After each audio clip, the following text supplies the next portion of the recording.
You can learn a great deal about a tree by studying its branches. Growth conditions, age, leaf arrangement, inflorescence or flowering pattern, and much more. But no single branch is able to tell the full story. They are merely offshoots, each one a small part of a single unified whole. The story of Ender Magnolia, Bloom in the Mist is one with many branches, growing in every direction as it addresses a wide spread of themes.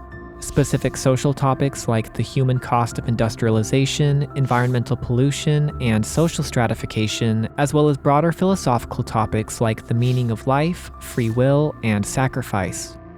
All are important, and all have a role to play in this story. But when we follow these branches back to the trunk and into the roots far below, when we distill these ideas to their most fundamental form, we find that ultimately, Ender Magnolia is a game about value. Throughout your journey in the Land of Fumes, many things must be weighed. The value of each person you meet, each gift you are given, each memory you share, each legacy you carry on, and in doing so you must carefully consider, what makes something valuable? By what metrics do we and society judge a thing to be important, or useful, or worthwhile? And what are you willing to sacrifice for the things you value most? Eventually, as the story deepens, a sharper question comes into focus. What can be said and what is to be done about a human society that no longer attributes value to the human life, that instead sees it as a commodity to be used up and thrown out when it is no longer convenient? Such is the state of this world we are invited to explore, its corruption and abandonment clearly framed through the eyes of a child, someone unversed in and therefore unencumbered by the politics and divisions and judgments that surround her, with an innocent eye that can pierce the shroud of turmoil and see the value in every part of this world. Lilac is that child, and her story is a resounding affirmation of the potential in every human being. A story about orphans, outcasts, and slaves who were never supposed to grow up or have a life of their own, yet each of them do, and in the end prove willing to sacrifice all for their friends and for the good of their world. They show us that no matter how dark the night grows, dawn will come. There is always hope for the future, for the next generation, as long as we continue to fight for it. The story of Ender Magnolia is rich and profound, but at the same time is also very complex and confusing, told through a combination of cinematic memories, character dialogue, item descriptions, and environmental details, all presented completely out of order and most of which refer to events that took place long before the game even begins. My goal with this video is to make sense of it all, to weave these many threads together in a way that is satisfying, cohesive, and at least to some degree, complete. I will be covering the full timeline from beginning to end, from the reign of the Ancients to the end of Lilac's journey, in the process discussing the vast majority of characters, areas, and documents in the game, but for sake of time and relevance, a number of smaller details inevitably had to be left out.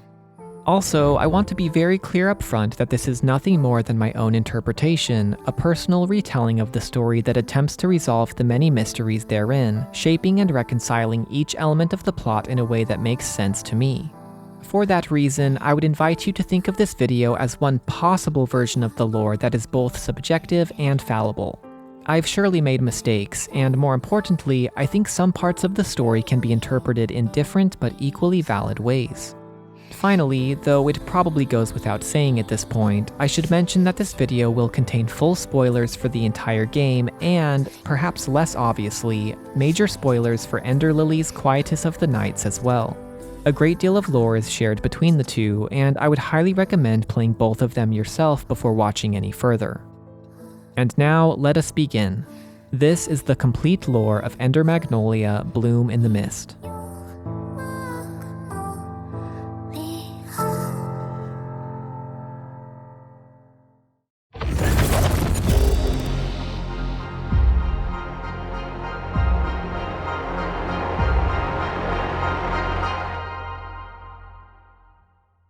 Long ago, the Land of Fumes was inhabited by a people known simply as the Ancients, the very same who inhabited Land's End. But unlike the cold, barren cliffs of that kingdom, this land was teeming with life and magic. The air was warm, clear waters flowed, and a great forest sprawled over its many hills and valleys, every tree imbued with magical energy of such potency that it turned their leaves a deep, vibrant blue. It was under this azure canopy that the ancients chose to make their home, dwelling alongside gentle creatures of the forest and gradually expanding their civilization. The remarkable fertility of this land was no coincidence. In fact, the secret lay in plain sight, in a thick blanket of mist that slowly rose from cracks in the earth before dissipating high in the air. Tracing these mysterious vapors back to their origin revealed a vast cavern system wherein lay a pure land of white and blue, a paradise of prehistoric trees, flowers, and insects, both strange and beautiful, forever hidden away from the gaze of the sun and radiating magic in such abundance that it could not be contained, seeping up through the earth as gentle fumes. This was the Land of Origin, so named because its pure and primordial magic was the cradle of all life, and in time it became a central part of the ancients' culture. Their holy land. Newborn children were christened here, and those who died put to rest in its fertile soil. But just as humankind had sprung from this magic at the dawn of creation, it was affected by them in return. When exposed to the ancients' anger and malice, azure became crimson and delicate leaves were devoured by sticky mycelium, the outbreak of an aggressive fungal disease that became known as the Blight. It was the very embodiment of people's hate, sweeping through the Land of Origin and clinging to human flesh wherever it could be found, infecting the body and assailing both mind and soul, granting miraculous regenerative properties but consuming the mind until only madness remained. Those infected were doomed to eternal suffering, unable to die, their souls trapped within rotten husks of flesh. Desperate for a way to counter this awful curse, the ancient sorcerers turned to the magic of origin for an answer, and eventually, through means long lost to time, achieved the impossible: the creation of artificial life. From root and stem they grew human bodies of flesh and bone, with white hair, fair skin, bright blue eyes, and souls pure and kind, gentle-spirited and filled with a propensity to do good, a reflection of the magic's true nature. All were female, as flowers manifested from the vine, and in time came to be known as white priestesses due to the innate power they held over blight. Not only were these women effectively immune to the spreading infection, but reaching out, they could touch the souls of those afflicted with the deathless curse and release them from it by drawing the blight into their own bodies instead, and though it caused them great pain to do so, the fungus had no sway over their minds and could not be spread further. This self-sacrificial rite became known as purification, and the white priestesses who performed it were worshipped by the ancients and given high status in their society, becoming deeply knowledgeable in the field of magic. In time, they learned how to craft special arcane instruments to ease the heavy burden they carried, some fashioned out of magicite ore and others crafted from primordial creatures that were living vessels of magic. And with the problem of pain alleviated, the white priestesses made an important discovery. When a person had been purified, their soul passed on, but a blighted spirit or phantom of the soul lingered that remained under the command of the priestess, with power to affect the physical realm. The dark potential of this discovery was not lost on the ancients, and in due time they used it to weaponize the blight against their enemies in the region, transforming into a nation of war and establishing a vast empire. They became drunk on conquest, embracing fury, and over time even the white priestesses became hardened and frightening to behold, blood-stained angels on the battlefield commanding legions of the dead. As the ancients' bloodlust grew, so too did the blight, putting forth deep tendrils that spread underneath the land. The most dramatic growth occurred in caverns to the northeast under Land's End, later to be known as the Verboten, or Forbidden, Domain. There, every last shred of pure origin magic became blight, morphing into fungus and flesh, and while the reason for this is not entirely clear, it may have something to do with the fact that the Land of Origin is a living entity in its own right. No matter which part of the land you access it from, traversing through it feels like moving through the veins and organs of a massive body. And what was to be found at the very bottom of this choked Verboten domain? The blighted heart itself. Another possible reason for the increased growth here, or perhaps as a direct result of it, was the inception of an ancient rite known as the Deathless Pact, in which a warrior of Land's End would forfeit flesh and offer their soul to a white priestess, becoming a deathless entity bound to her bloodline and remaining immortal so long as that bloodline continued. It was the pinnacle achievement of blight magic, a way to obtain eternal life that was removed from pain. But unfortunately, the ancients would soon find immortality to be quite fleeting indeed. They were not the only ones skilled in the art of war, and one fateful day a large host of people from another continent arrived, intending to claim this land for themselves. We are told that they made some effort to do so peacefully at first, but these negotiations were likely superficial and at any rate unsuccessful. The entire region erupted in all-out war, and while the colonizers had come prepared with strong warriors and powerful sorcerers of their own, the Ancients' blight magic was terrible for them to behold, unlike anything they had ever seen. They had to contend not only with white priestesses, but also with the blighted themselves, undying warriors that rose again and again no matter how many times they were cut down. But in the end, after a long and bloody conflict, these newcomers emerged victorious. The Ancients were mercilessly driven to the brink of extinction, hunted down to the last man, woman, and child, and those pitiable few who remained sought refuge deep underground in the land of origin. With great lament, they cursed their destroyers and unleashed upon them a scourge of unyielding blight, a bitter manifestation of their sorrow and bile. But this was more than just a way to get revenge. Through cryptic sorcery, they had foreseen a distant, blighted future and made the following prophecy. We, born of the land of origin, shall, in the fullness of time, return to our place of birth. When the fated time should come to pass, we shall be reborn anew in this land of origin, and the world shall return to us ancients. They saw in their visions a great beam rising into the sky, upholding a circular ring, and behind them stood a magnificent magnolia tree blooming in the mist. The meaning of these images was probably not fully understood, but one thing at least was clear. Their fulfillment rested on the shoulders of the white priestess Abelia. In all likelihood, they believed her to be the last of her kind, the final priestess, but thanks to Ender Lilies we know that at least one other survived the purge. Nymphilia, infant daughter of the late priestess Eldred, and her descendants in Land's End would go on to play a vital role in the Land of Fumes as well. But Abelia did not know this. She was alone. She had been there when all of her sisters were cut down. She heard their lingering cries from the dust as they awaited her return, and was determined to see this final prophecy through to the end.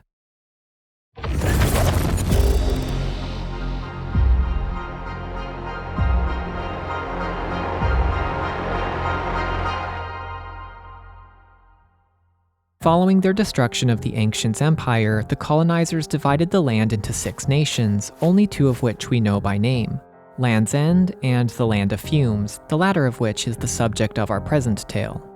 Those who were lucky enough to be given this fertile region quickly settled in and began to construct a great city, perhaps clearing large sections of the azure forest for space and lumber.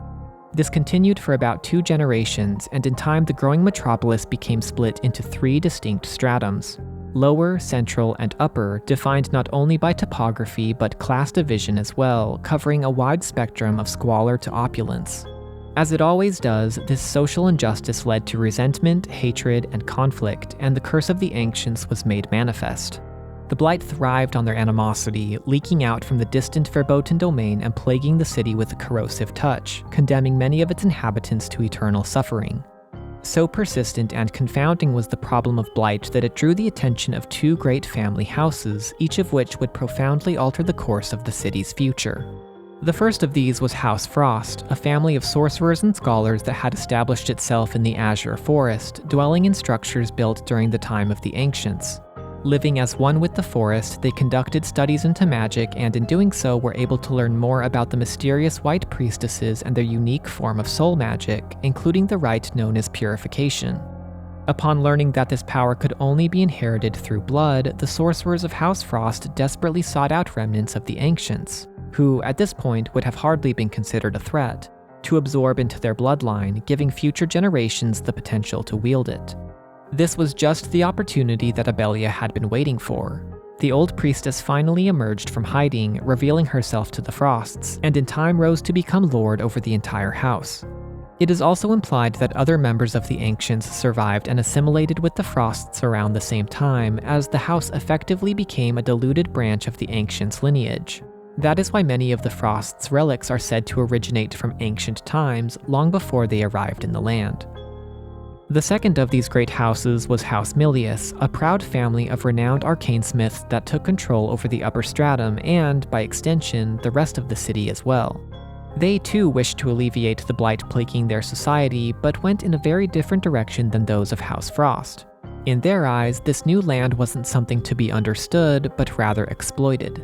All around them were the fumes, evidence of powerful magic that lay beneath the surface, and they believed this magic could be harnessed directly if they could just find the source. To this end, a small party from House Milius, likely including Lord Cain Milius himself, made a secret expedition into the depths and found the Land of Origin, in the process discovering Origin gem cores, egg-like objects that held the essence of life. Upon his return, Cain showed these gem cores to his younger brother Declan, who was a foremost expert in the field of magic. He was fascinated by them, dedicating himself to intensive study, and, in a moment that would change the Land of Fumes forever, used them to create the very first homunculi. So, what exactly are homunculi? It's a question I think is well worth discussing now, as they play a fundamental role in the rest of the story moving forward. According to an early research log, the term homunculus refers to an artificial life form created through the infusion of magic. In other words, a living soul that has been transferred into a mechanical core. The soul in question can be obtained from a couple of different sources, either replicated or cloned from an existing being, or extracted from its original body entirely, and once the infusion process is complete, they gain several unique properties. First is adaptability. The core of a homunculus can be placed within any type of body imaginable, regardless of size, shape, or material. Second, they become immortal, at least conditionally. Because souls cannot die, homunculi will persist no matter what happens to their body so long as their core remains intact and uncontaminated. They do not need to eat or drink either, instead requiring a regular supply of magic to function. While the vast majority of homunculi were derived from humans, for whom these advantages were most useful, many animals were subjected to the process as well. The main difference between the two was that, usually, the souls of animals were extracted and then re-implanted within their original bodies, which could then be mechanically augmented to improve their natural abilities. In contrast, most human souls were replicated, and so it became standard practice to grow new bodies of flesh directly around their cores. Bodies with white hair, fair skin, and blue eyes, as we see when they are unmasked or unaugmented. It is no coincidence that they bear such striking resemblance to the priestesses of old, for both were grown directly from the magic of Origin. Except, no homunculi are immune to the Blight or able to purify. That power comes from the soul, and Milius never figured out how to produce a brand new soul as the ancients had done.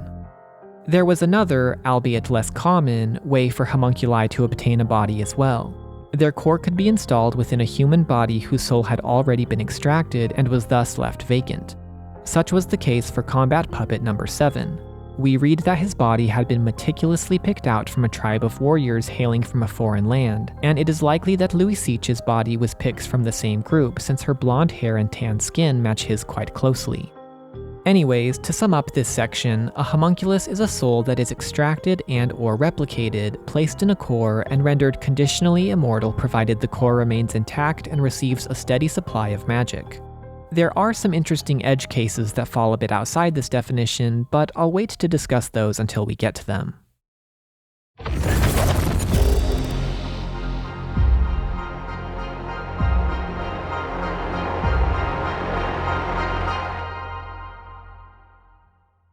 As news of the first homunculi spread throughout the city, the potential of this discovery was not lost on the artisans of House Milius. They had flourished and risen to power largely on the merits of their arcane smithing, a craft that required two materials in abundance: magicite ore and metal, neither of which was easy for humans to obtain. But homunculi were not limited in the same way that humans were.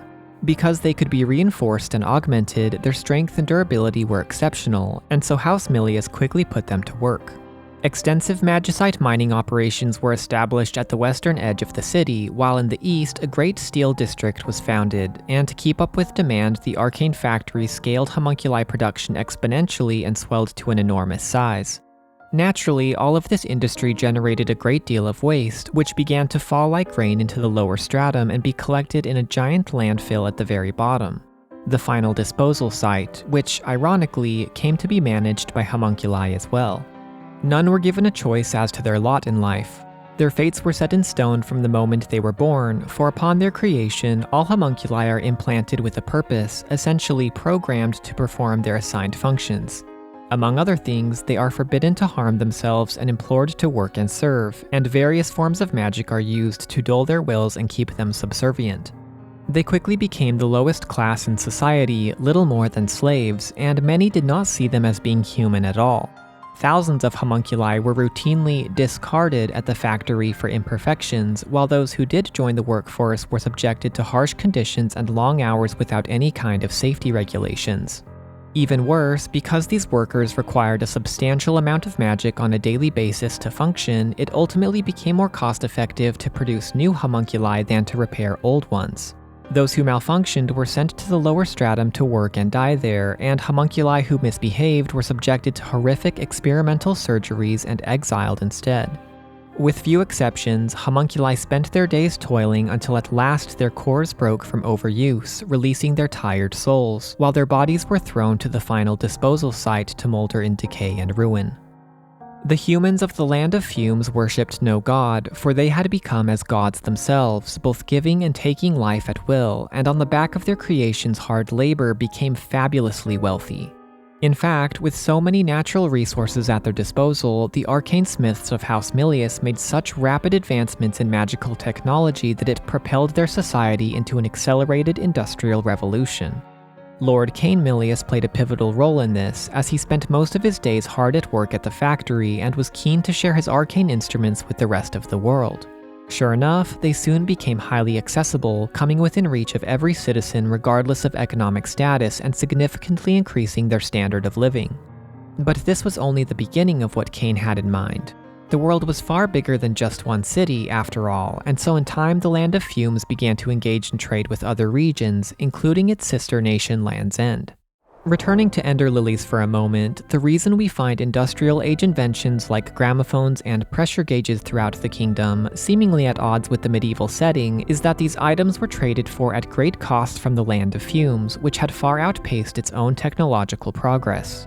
Not only was Land's End barren of most valuable resources, but all of the origin magic there had been completely devoured by the Blight, and so relentless were the assaults of blighted hosts on their borders that the kingdom could do little more than keep itself alive.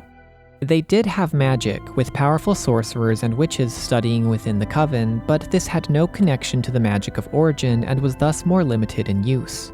For the most part, any special technology they desired had to be obtained from the Land of Fumes, traded for with what little they had. Two examples include a prayer ring, likely imbued with power by its original owner, as well as a healing rune invented by the Dark Witch Elaine, and both of these were carried between the two lands by traveling merchants. In fact, since we know that the Land of Fumes was located roughly southwest of Land's End, it is entirely possible that the Western merchant hailed from there himself, and if so, he may have been generally aware of conditions in the city and known all too well what happened next. The boundless prosperity and achievement of House Milius was no secret, and as the years passed by, a faction of House Frost grew envious. They too dreamed of new technologies and possibilities, yearning to be part of the Great Revolution, and these ambitions eventually led them to Milius's front door. They proposed a collaboration between houses, and after much negotiation, a deal was struck. Those of House Frost would give House Milius many of their relics and other valuables, and in return would be allowed to make homunculi of their own using Milius facilities. This is likely the period in which Rybolg and Lorna were made, and the owls Moonin and Hugin given their homunculus forms. As it soon turned out, though, the most valuable thing that these aspiring members of House Frost had to offer was themselves. See, Milius had a problem. At first, their arcane smiths had seen the homunculi as their only hope against the terrible scourge that plagued the land, a new form of life that might be immune. But no matter how many times they ran the experiments or how sturdy they built them, all eventually fell to the madness of Blight and turned mutant, as it was called, going against their orders and attacking anyone around them. Only one branch of magic was known to have power over the Blight, and because House Frost had assimilated the ancient bloodline, their sorcerers had inherited a measure of this power. At some point, they learned how to make contact with the souls of homunculi who had become blighted and tune their cores, removing the blight and storing it within special arcane instruments. This was a game changer, a way to actually fight back against the scourge, so it was no surprise that Milius threw their full support behind those who possessed such abilities. They called themselves Attuners, banding together under Chief Attuner Cassia and officially operating under the organization of House Frost. The process of tuning was far more than just a means of restoration, though. Indeed, none save Abelia could have seen just how similar it was to the ancient practice of purification. When Blight was extracted from a contaminated core, a unique bond would form between the soul of the attuner and that of the homunculus, enabling the latter to dematerialize at will and exist within the attuner's Argentine vial. Then, by choice or by summon, they could manifest once more in the physical world. This is very similar to the way in which blighted spirits operate, with one major difference. Homunculi are still very much alive and, as it would seem, free to walk away at any point if they so choose. There is incentive to stick around, though. The tuning bond grants them some degree of protection from being blighted again, and they can also be entrusted with an attuner's magic to perform powerful arts. This elegant fusion of magic and technology was remarkable, but unfortunately, only the most gifted among the attuners were actually permitted to tune. Much like homunculi themselves, the rest were exploited for dangerous physical labor and sent out to dispose of mutants whose cores had gone inert, rendering them untunable. They were merely cogs in the grand wheels of Milius and Frost, overworked until they burned out, leading many to become disillusioned and leave the organization, especially those who wanted to help the homunculi, not control them. Over time, the moral compass of the attuners eroded as they were seduced by the lie that no cost was too great for progress, and this had serious consequences. Emboldened by their alliance, House Milius decided to use the Azure Forest as an experimental testing ground, knowing full well that the attuners couldn't stop them even if they tried. Those who remained faithful to their house's heritage in the Sorcerer's Village could do nothing but watch as the once pure forest was turned into a maze of red death, much of it blighted beyond recognition, and Viol, its noble guardian, driven to madness. The reason why House Milius targeted the forest was simple. Every part of it was teeming with magical energy, including the wildlife, and this made them very valuable test subjects. Entire populations were captured and studied in all kinds of experiments, many of which were personally conducted by the Lord's brother Declan, who had become something of a tycoon following the rise of his steel district in the central stratum. With wealth and power at his fingertips, he had eagerly turned his attention to other pursuits, one of which was advancing the field of homunculus research. But the man had other, more eccentric interests as well. Thanks to Kane's tireless efforts in expanding trade beyond their borders, the Land of Fumes had established a trade route with a foreign nation analogous to Japan, and it hadn't taken long for Declan to become infatuated with this new and exotic culture.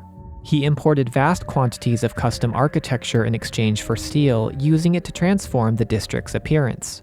He styled his personal estate with all manner of intricate fabrics, artwork, and decor. But most of all, he was interested in the people. Declan had always kept plenty of homunculi around for both company and protection, most of them female, and now had them dressed in the style of that foreign land with mannerisms calibrated to match. The women he kept especially close, carefully sculpting their features to suit his tastes and taking them one by one into his private chambers, after which they were never seen again. As for the others, Declan sent most of them to the arena tower, where they were outfitted with illegal modifications and trained to fight each other in vicious gladiatorial combat, killing and maiming each other for the entertainment of a betting audience. Special events would see attuners competing with each other as well, for many of them sought greater power and could not resist a chance at impressing the Grand Sorcerer himself. It was the crowning jewel of his estate, and a reflection of his deeply rotten heart. Declan had given life to the homunculi, yet referred to them as marionettes, for in his mind they were nothing more than puppets, and he was the puppet master, pulling their strings in twisted cycles of pleasure and violence. In spite of all this, Declan remained a well-respected member of the upper stratum, and his expertise in magic led him to play a significant role in establishing the Sorcerer's Academy, an institution that welcomed all with the potential for magic. Declan even agreed to become the Academy's first administrator, though his tenure did not last long, for it was soon discovered that the magical potential of homunculi far surpassed that of humans. One by one, Declan had each human instructor replaced, until finally replacing even himself. With great care, Declan fashioned Louis Seach, a female homunculus of his own physiology, to be the new administrator. But Louis Seach couldn't be more different from her creator. She shared his exceptional magical talent and ambition, to be sure, but instead of seeing other people as tools to be used, she regarded them with compassion, empathy, and even admiration. Luisic became especially fascinated with the witches of Land's End, having read about the coven in books from the Academy Library, and tried to emulate them by crafting a mechanical broom and tailoring her uniform in the style described. Above all, the so-called Iron Witch was filled with relentless curiosity, and this led her to spend a great deal of time at the biological research facility just west of the Academy. Unlike the factory that was designed for homunculi manufacturing, this lab had been built primarily for experimentation, a place for researchers to deconstruct the very nature of life and the soul. All were viewed as viable test subjects. Homunculi, humans, and animals alike, many of which were taken from the Azure Forest, and their study eventually led to the creation of hybrids. Homunculi with both human and animal traits, the result of combining multiple souls within a single core. It was a notably unstable branch of experimentation, as made clear by the Caladrius project, and was only possible at all thanks to the efforts of a renowned homunculus researcher from Land's End. No doubt a member of the King's Mage Brigade who had worked alongside Phaedon. After producing the Deathless Elixir, they had seen the writing on the wall and chose to flee the land while they still could, preserving a few precious scraps of research and striking out into the hinterlands, ultimately finding their way to the Land of Fumes. But this mage did not go it alone. They brought with them a small girl with pure white hair. Her name was Lilia. Yes, I believe Lilia to be one of the Ender Lilies, a 10th clone of Freesia lost to the records of Land's End. I know that may sound like a stretch at first, but believe me, when viewed through this lens, many pieces of the story begin to fall into place. Let's start with the basics. Her name, Lilia, is just a variant of Lily that means exactly the same thing. Her appearance is strikingly similar to the lilies, and while you could argue that is simply how every white priestess looks, that does not explain why she has a lost heirloom relic in her hair, something she could only have obtained in Land's End. As you may recall, after Freesia was immobilized by the Blight, she gifted these handmade ornaments as blessings to the other priestesses in her stead, each one made of 3 white petals joined with a clasp. These 2 details alone are pretty compelling evidence for this theory, and on their merits I strongly suspected that Lilia was either Lily herself or perhaps her daughter. At least until someone else showed up. I think this twist was carefully planned. A misdirect, sure, but also a clue that these games are far more connected than we might have thought. Before going any further though, let's back up a bit and review what we know about the Ender Lilies to see how this could even be possible. Thanks to the efforts of Phaedon and the King's Mage Brigade, 8 of these clones were made to purify Freesia of her blight, but after the ritual failed, they were scattered throughout the kingdom to be protected by the titular knights. It was during this period that a 9th clone was made, Protagonist Lily. No reason is ever given as to why, nor who was responsible. Her creation is entirely shrouded in mystery, and for that reason, I don't think we can say with any certainty that she was the last one. In fact, a thorough count of the clone's growth enclosures within the Verboten Domain and White Parish reveals precisely 34 of them, and I may have missed a few.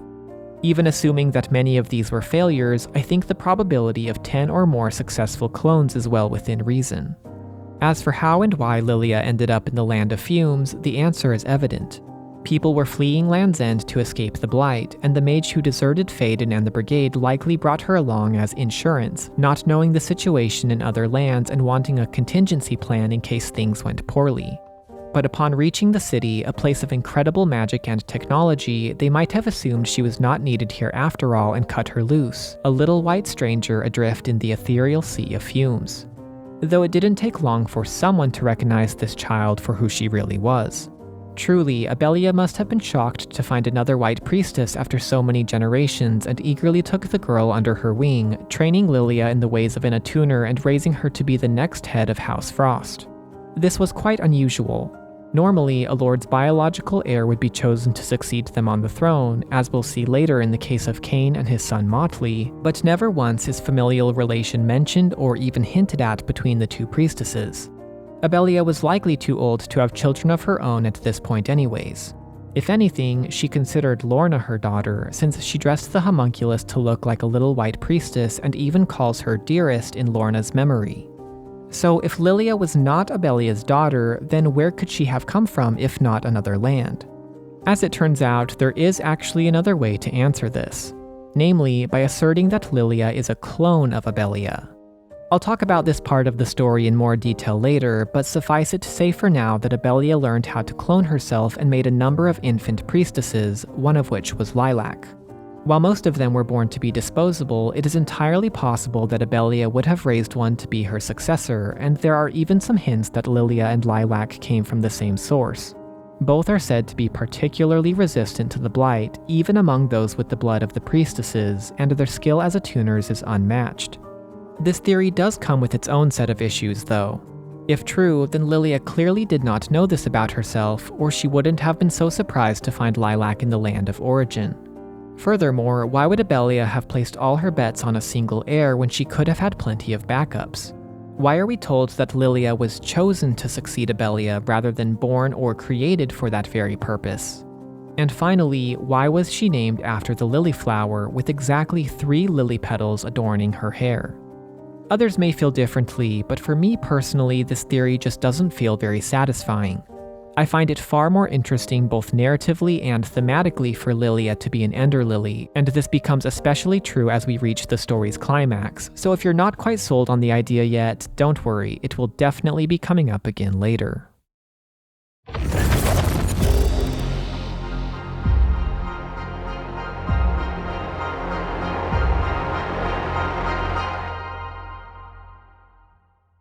For many decades, the Land of Fumes had enjoyed unparalleled wealth and advancement, becoming a shining bastion of progress. But all of that was about to come to an end. One fateful day, the sky darkened and the air grew chill as ominous storm clouds gathered, blotting out the sun. And then, as if the very heavens themselves had begun to weep, an endless torrent of blighted rain began to fall upon the land. The rain of death. Curiously, we are never given a direct answer as to why this happened when it did, but I think we can make a few assumptions based on how things played out in Ender Lilies. As many of you know, my theory for what caused the rain in Land's End centers around the blighted fruiting bodies or sporocarps that can be found scattered throughout the kingdom. As the blight leaked out of Frisia's hopelessly overwhelmed body, these offshoots began to appear, growing ever upward until finally one of them reached maturity. The fruiting body at the Twin Spires grew a massive, buoyant pod around itself that lifted part of Julius's private chambers, no doubt feeding off of the knight's hateful vow to slay his father the king, and seeded the clouds with spores to bring down the blighted rain and snow. This is clearly not what happened in the Land of Fumes. There is no sentient blighted lord, and more importantly, we never find anything remotely similar to these fruiting bodies. If anything, there is less blight growing around the land overall. But that is because most of it is contained within the fumes, an ultrafine mist that eventually makes its way to the surface and dissipates in the clouds high above. Thanks to the curse that the ancients placed upon the land, blighted spores had been making their way into the sky for generations, and now local saturation had finally been reached. Toxic storm clouds formed, just like those in Land's End, and then the deluge began. True to its name, the Rain of Death brought ruinous devastation upon the nation, turning all it touched into undying vehicles of madness and leading to widespread panic and chaos. But the Land of Fumes was not entirely defenseless. As the first sheets of rain began to batter their rooftops, the upper stratum quickly went into lockdown, evacuating those in exposed areas and instructing all citizens to seek shelter. Meanwhile, those who had already been blighted were swiftly quarantined in the central and lower stratums, but without the means to purify, the problem remained. What was to be done about these individuals as their condition worsened? In time, an answer was provided by the arcane smiths of House Milius. They found that while the blighted could not die, their souls could still be extracted, which led to the practice of converting them into cores and vessels for homunculi who were then put to work in the lower stratum, well out of the rain's reach. But this was far from a permanent solution. They needed a way to protect the city, not just deal with the fallout, and so it was that Lord Cain Milius set himself to the task personally. For weeks he toiled in his workshop, tirelessly designing and overseeing the construction of his most ambitious arcane instrument yet, the Empyrean Parasol, a tower that pulled vast quantities of magic from the land of origin and projected it into the sky to form a giant protective barrier over the whole city. Contrary to its name, however, the parasol functioned more like a filter than an umbrella. Rain could still pass through, but the blight was filtered out and replaced with pure magic of origin instead, which had the unintended but welcome side effect of sustaining all homunculi that it fell upon.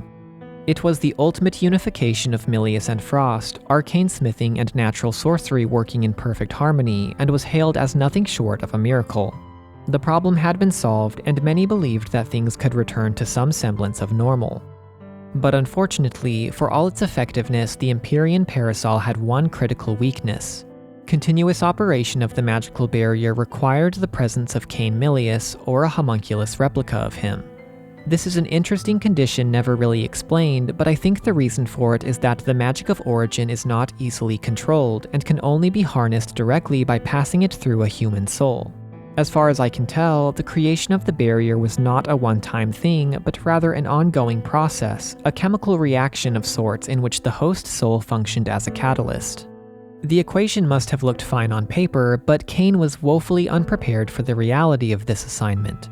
Upon activating the parasol, his soul was subjected to such overwhelming pressure that it caused immeasurable pain. In agony, he hastened to be free of his own invention, cloning a homunculus of himself to whom he could transfer the terrible weight. Now understanding the mechanism a bit better, Cain determined that only a homunculus would be suitable for maintaining the barrier long-term due to the reinforced nature of their souls. Interestingly, while the Parasol documents imply that only Cain's physiology was suitable for the task, this isn't strictly true. Abelia believed that a Frost with the blood of the priestesses would be able to sustain the barrier as well, which suggests that the burden of doing so was quite similar to bearing the burden of Blight. This makes a lot of sense. In both cases, the soul was subjected to the magic of origin, with the only difference being its relative state of purity. This theory was never put to the test though, as the burden had been placed squarely on the shoulders of Gilroy. He was a strong homunculus, iron-willed and proud just like the man he had been copied from, but his soul was new and untested, nowhere near ready to serve in such a capacity. The pain he suffered was immense, and as Cain watched him already begin to buckle under the strain, he knew the arrangement would not last. Pleading with Gilroy to hold out just a bit longer, Cain assured him that relief was on the way and created yet another homunculus of himself, a female this time whom he gave the name Magnolia, a flower of purity, perseverance, and perfection. She was to be the permanent host of the Parasol and succeed Gilroy in this painful duty, but getting her ready for the task would require a great deal of preparation. First, Cain arranged for Magnolia to be rigorously trained at the biological research facility, sparring with the aggressor unit on a daily basis and periodically being augmented with special parts to further increase her strength and adaptability. After thousands of matches and, from the looks of it, many aggressor replacements, Nola was finally allowed to venture beyond the premises and enter the next phase of her training. To test her abilities out in the field, she was deployed as an assassin to eliminate enemies of House Milius, and was so effective at the task that she became known as the Milius Reaper, spoken of in hushed whispers as the very personification of death itself. But Magnolia was so much more than just a tool. She was a person, filled with emotions and dreams and a deep desire for connection, so when Cain eventually had her introduced to Gilroy, the bond was instant. The two homunculi grew very close to one another, with Gilroy coming to love Magnolia like a little sister. His heart grew heavy at the thought of the terrible burden she would one day inherit, the pain of holding up, as it were, the weight of the sky itself. He ruminated on how cruel it was that they were born only to suffer, to sacrifice themselves for the good of everyone else. And as these feelings began to fester within him, the blight took root in his heart. No one was prepared for what happened next. The vaporous fumes that rose all across the land, so ubiquitous that they were now hardly even noticed, suddenly became toxic. Anyone exposed to them lacking innate resistance or protective arcane instruments became blighted as though touched by the rain, and making matters worse, homunculi began turning mutant in large numbers as well. All across the lower stratum, blue eyes flashed red as scores of them inhaled the fumes and became hostile, losing themselves to an insatiable bloodlust. And it was all thanks to the Empyrean Parasol. Because the device had bound Gilroy's soul to the land of origin, his anger had begun to corrupt it, dramatically increasing the growth of blight there and saturating the fumes with frightening potency. As it turned out, the great flaw in Cain Milius's grand plan was hubris, for the one person given the power to protect the land could also destroy it. Though humans and homunculi were both deeply vulnerable to the fumes, the effect it had on them differed slightly, and I think this is a good time to discuss how and why. When a human was infected, their body would mutate as the blight grew deeply into their flesh and latched onto the soul within, causing agonizing pain and driving them to madness. No cure was possible. Only purification or soul extraction could ease their suffering, and both proved essentially fatal to the original body. In contrast, when a homunculus was infected, the blight would largely bypass the body and go straight for their core, worming its way through any weakness in the metal casing to corrupt the soul held inside. And then something interesting occurred. As the blight attempted to override the homunculi's will, it came into conflict with the artificial purpose that was magically imprinted upon them, and the ensuing dissonance between these two forces would tear their mind apart. Most homunculi lost all consciousness in this state, driven with blind fury to kill and destroy, but a fraction of them, particularly those with strong wills, were able to retain some degree of awareness and remain faithful to their original duties. It is this group specifically that the attuners were able to help. By tuning their cores and siphoning out all traces of blight, harmony was restored, and in some cases their artificial purpose was removed as well. For this reason, tuning is sometimes called liberation, an experience both freeing and often bewildering to those on the receiving end. Sadly, though, most homunculi were beyond saving. The fumes would seep so deeply into their cores that they would go inert and could not be tuned or removed without killing the soul inside. In rare cases, the soul would even react with other elements like magicite or heavy concentrations of blight to mutate into strange, unnatural forms. At first, many attuners were dispatched to retrieve these inert cores, but eventually the number of mutants had risen so high that this was no longer feasible, and these efforts were further complicated by the outbreak of massive riots in the Arcane Factory and Steel District. Likely led by individuals who had been liberated, scores of homunculi declared themselves enemies of House Milius, furious at the way their kind had been treated and tearing apart the city to enact their revenge. It was at the height of this new chaos, as all eyes turned to the upper stratum for relief, that Lord Cain Milius died. Gilroy was there in his final moments and later attributes his death to the rain, but I don't think this means that Cain had become blighted by it. Obviously, such a thing would have rendered him literally unable to die, and the city was still shielded from the rain at this point anyway. What I think really killed him was the time he spent acting as the host of the Empyrean Parasol. His mind and body simply never recovered from the trauma. To the very end, Cain had seen homunculi as the future of humanity, and as such made plans for Gilroy to succeed him on the throne in a significant break from tradition. But Gilroy disagreed. He did not feel worthy, and wished instead for Cain's now orphaned son Motley to assume the position as was his right. The boy was young but well educated, having studied magic and arcane engineering at the Sorcerer's Academy, and was willing to do his part with Gilroy's help. From what little we see of their relationship, the Gilded Homunculus truly did care for Motley, and planned to ease him into as many responsibilities one step at a time. As part of this, he expressed his intentions to introduce the boy to Magnolia, whose identity was still highly confidential at this point. Unfortunately, he never got the chance. Declan soon heard news of his brother's death, and, coveting the throne for himself, turned Motley into a homunculus by using a new technique, transfiguring his human body directly into that of a spider by combining their souls. He cast the boy from his palace and into the wastes far below, swiftly claiming authority over House Milius and telling the other nobles that Motley had died shortly after his father. Which was, of course, highly suspicious. Declan's claim was quickly rejected by other members of the house, who waited in vain for Motley to return, and when Gilroy challenged his authority openly, Declan knew the gambit was up. He fled to his estate in the central stratum, consoling himself by torturing and incarcerating his homunculi just for sport. Meanwhile, abandoned and alone, Motley desperately gathered as much trash as he could in the great garbage dump beneath the city.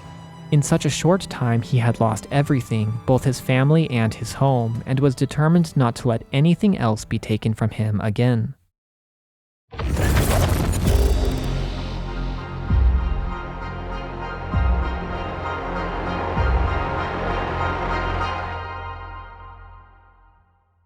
As rain continued to fall from above and mist rose steadily from below, Lady Abelia began to change. She had long been a kind, gentle soul, at least on the surface, taking in orphans like Joran and his younger sister and ever seeking to protect the future of House Frost.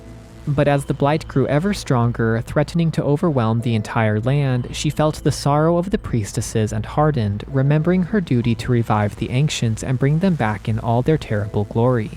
To this end, Abelia made contact with Declan, seeking his aid in dealing with the scourge of blight, and the two became close friends and collaborators. She had, of course, known about the sorcerer's pivotal role in the creation of homunculi, and for his part, Declan was interested in Abelia thanks to whispered rumors that she possessed eternal life. Indeed, perhaps as a result of their association, Declan decided to become a homunculus himself. In this world so full of decay and destruction, he had become keenly aware of his own mortality, and was willing to ensure his survival at any cost. Knowing that others within their respective houses would likely not approve of their partnership, Abelia and Declan made special keys that allowed them to pass through the upper stratum in secrecy, where they worked together on biological research. Abelia provided the sorcerer with priestess specimens, likely samples of her skin or hair, and after many failed attempts, the two successfully managed to produce infant clones of the priestess. Not homunculi, but humans imbued with soul throughout their entire bodies. And all of them were born to die. When implanted within culture tubes, they could be used to absorb the blight generated during the purification process, and as such, these were called purifiers.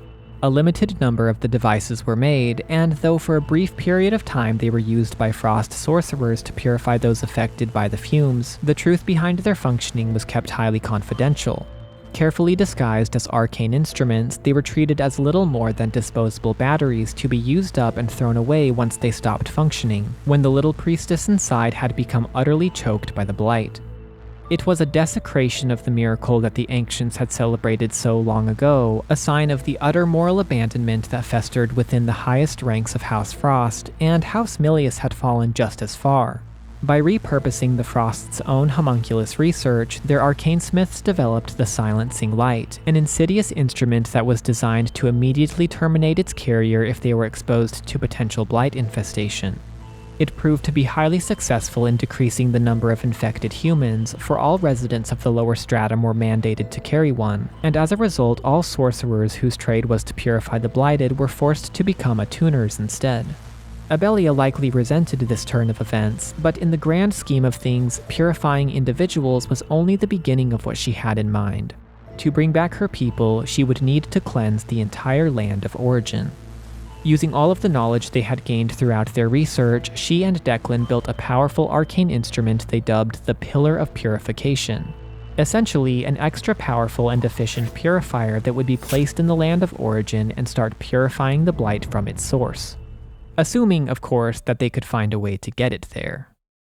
Upon her return to the Frost Estate, Abelia wasted no time in commissioning special expeditions to venture deep under the earth and find the land of origin, not only to blaze a trail for the sake of the pillar, but also to investigate the cause of the fume's sudden toxicity, which still remained unknown. She had a more personal motive as well. In her heart, she longed to return there, remembering happier times when the world was blue and feeling ever called by the hallowed place of her birth. This all raises a pretty big question though. Why did they need to rediscover a place that had already been found? Abelia had been there personally, of course, and members of House Milius recovered origin gem cores from the place many years earlier. I think the most straightforward answer is simply that it was far more difficult to reach now that the fumes were so thick and dangerous, increasingly so the farther one descended, and this may have rendered any previous routes unusable. Alternatively, perhaps those aforementioned gem cores had actually been found closer to the surface and Milius never set foot in the land of origin at all. According to the homunculus Lars, there were 3 formal expeditions commissioned by Abelia, the first of which was led by the chief attuner Joran, who had taken up the mantle following Cassia's retirement. He was accompanied by a large team of homunculus miners and excavators as well as 3 other attuners, though he specifically requested Lilia to be absent for reasons unknown. Progress was slow and their losses were heavy, but eventually they stumbled upon something unexpected: the shackled beast. This rugged homunculus had been an experiment of House Milius who proved to be too difficult to control, tearing free of the chains that bound him, and had subsequently been tasked with exploring the depths. After a tense standoff with the survey team, he agreed to work with them, having no love for Milius and also quite interested in the chief attuner's magical cigars. The expedition continued, but even with the assistance of the powerful shackled beast, they were unable to find the land of origin and were eventually forced to return to the surface. Of the 4 attuners who descended, only Joran made it back alive. The others, Jared, Alan, and Lyndon, had perished, their protective talismans utterly overwhelmed by the fumes. The only thing Joran had to show for the grueling expedition was the shackled beast, and shortly thereafter he split from them anyway since he didn't get along too well with Rybolg. We know very little about the second expedition other than the fact it was also led by the chief attuner. However, based on what information we have about the Pillar of Purification, I believe it was during this expedition that the device was installed, a special task that Abelia would only entrust to Joran himself. After successfully reaching the land of origin, he planted the pillar as instructed, and then, despite his better judgment, curiosity got the better of him. He looked inside and was thoroughly disturbed to find the priestess infant within, floating gently within a large culture tube. Doubts arose in his heart as he questioned how far they were willing to go to purify the Blight, but ultimately he chose to trust Abelia and told no one of his discovery. These first 2 expeditions were spearheaded by House Frost, but Milius shared an interest in the land of origin as well, for they feared that the nation's magic was running out. Society had advanced too far, too fast, and it was clear that the magicite industry they had built up was going to implode. Plenty of ore still remained within the western mine, but the fumes were making it ever more difficult to obtain. An increasing number of miners were failing to return, especially those within the deeper crystalline realm, despite the fact that many had been specifically designed with the resistance to the Blight. Thanks to their long-standing alliance, the Frosts agreed to include Milius in their ongoing survey of the depths, and so important was this endeavor that Milius decided to send only their best. After suppressing vital parts of her memory, including her name, Gilroy sent Magnolia to infiltrate House Frost as an agent of Milius, and she became part of a newly formed advance survey team alongside Lars and Lilia. Their purpose was to conduct regular investigations in the deepest parts of the land, and in spite of her strict orders to gather intel, Magnolia let her emotions get the better of her and became friends with her companions, growing especially close with Lilia. The young priestess was strong and wise beyond her years, well worthy of respect, but also kind and compassionate unlike anyone Magnolia had ever met. For her part, Lilia was filled with wonder at this strange companion who spoke softly yet wielded a blade with terrifying skill, even more so when the homunculus revealed she had no name and politely declined Lilia's offer to be given one. Working together, the trio ventured ever deeper, descending through the twisting veins of the earth until reaching the land of origin at last. Lilia had been skeptical that the place even existed, but now she gazed in both fascination and horror at this alien world, most of it stained bright red with the blight of their generation. The contamination was far worse than they had expected, but still they pressed on, surveying the caverns until finally, at the very heart of it all, they found the Pillar of Purification and the infant priestess held within. It was unclear to them whether the contraption was of Frost or Milius design. Unsurprising, for it was both. But Lilia couldn't care less, and in that moment made a decision that would change her life forever. Without hesitation, she cracked open the pillar, letting the culture fluid spill out upon the ground and taking the child in her arms. She too had been born in the blighted bowels of the earth and felt an immediate kinship with this little priestess, knowing that she must save her no matter the cost. But Lilia was not alone in this decision. Both of her companions swore to protect the child as well, and as Lars cradled her gently in his rough metal arms, Lilia gave her a name: Lilac. Together, they brought her safely back up to the surface, and that is where their paths diverged. Though much remained unknown, one thing was clear. Lilac carried the blood of the Frost priestesses, leaving no doubt that Abelia was behind her creation. Lilia knew that she could not return to the Frost estate with the others, and so, bidding farewell to her dear friends, she instead traveled to the Milius Biological Research Facility at the far end of the city, making a deal with the researchers there in which Lilac would be kept secret and safe from harm. But the price was steep. Not only would Lilia be required to share confidential information about House Frost, effectively committing treason, but both she and Lilac would be subjected to various experiments, one of which involved the replication of a purified organism. That sounds an awful lot like cloning, and while it's extremely doubtful that Lilia would have approved of such a thing, her options were very limited, and either way the experiments appear to have been unsuccessful. This arrangement was very trying for Lilia, filled with uncertainty and compromise, but she remained determined to give Lilac some sort of a life even if it meant giving up her own. In time, watching Lilac grow became her secret joy, and Lilia came to love her deeply as though she were her own daughter. Several years passed in this manner, and when Lilac had grown old enough to start learning responsibility, Lilia began making time between all the testing to train her in the ways of an attuner, preparing her for the many dangers of the world outside. And though she took to them quickly, Lilac was still just a child and was far more interested in trying to make friends with anyone she could, whether human or homunculi. To better meet her social needs, Lilia requested and was given permission to take Lilac on short field trips down to the subterranean testing site, where she was able to play and make friends with homunculus children like Leto and his brothers. As for Lilia, she eventually found an unexpected friend in Louis Seach, who spent as much time at the biological research facility as her duties allowed and had taken an interest in the two priestesses. Noticing that Lilac wore only a simple testing gown, she offered to provide her with an academy student uniform, and Lilia gratefully picked one out that made her look like a little attuner. So far, her plan to raise Lilac far away from House Frost had been working, but even Lilia could not avoid its matriarch forever. Unbeknownst to her, she had been caught in Abelia's web a long time ago, and the feast was about to begin.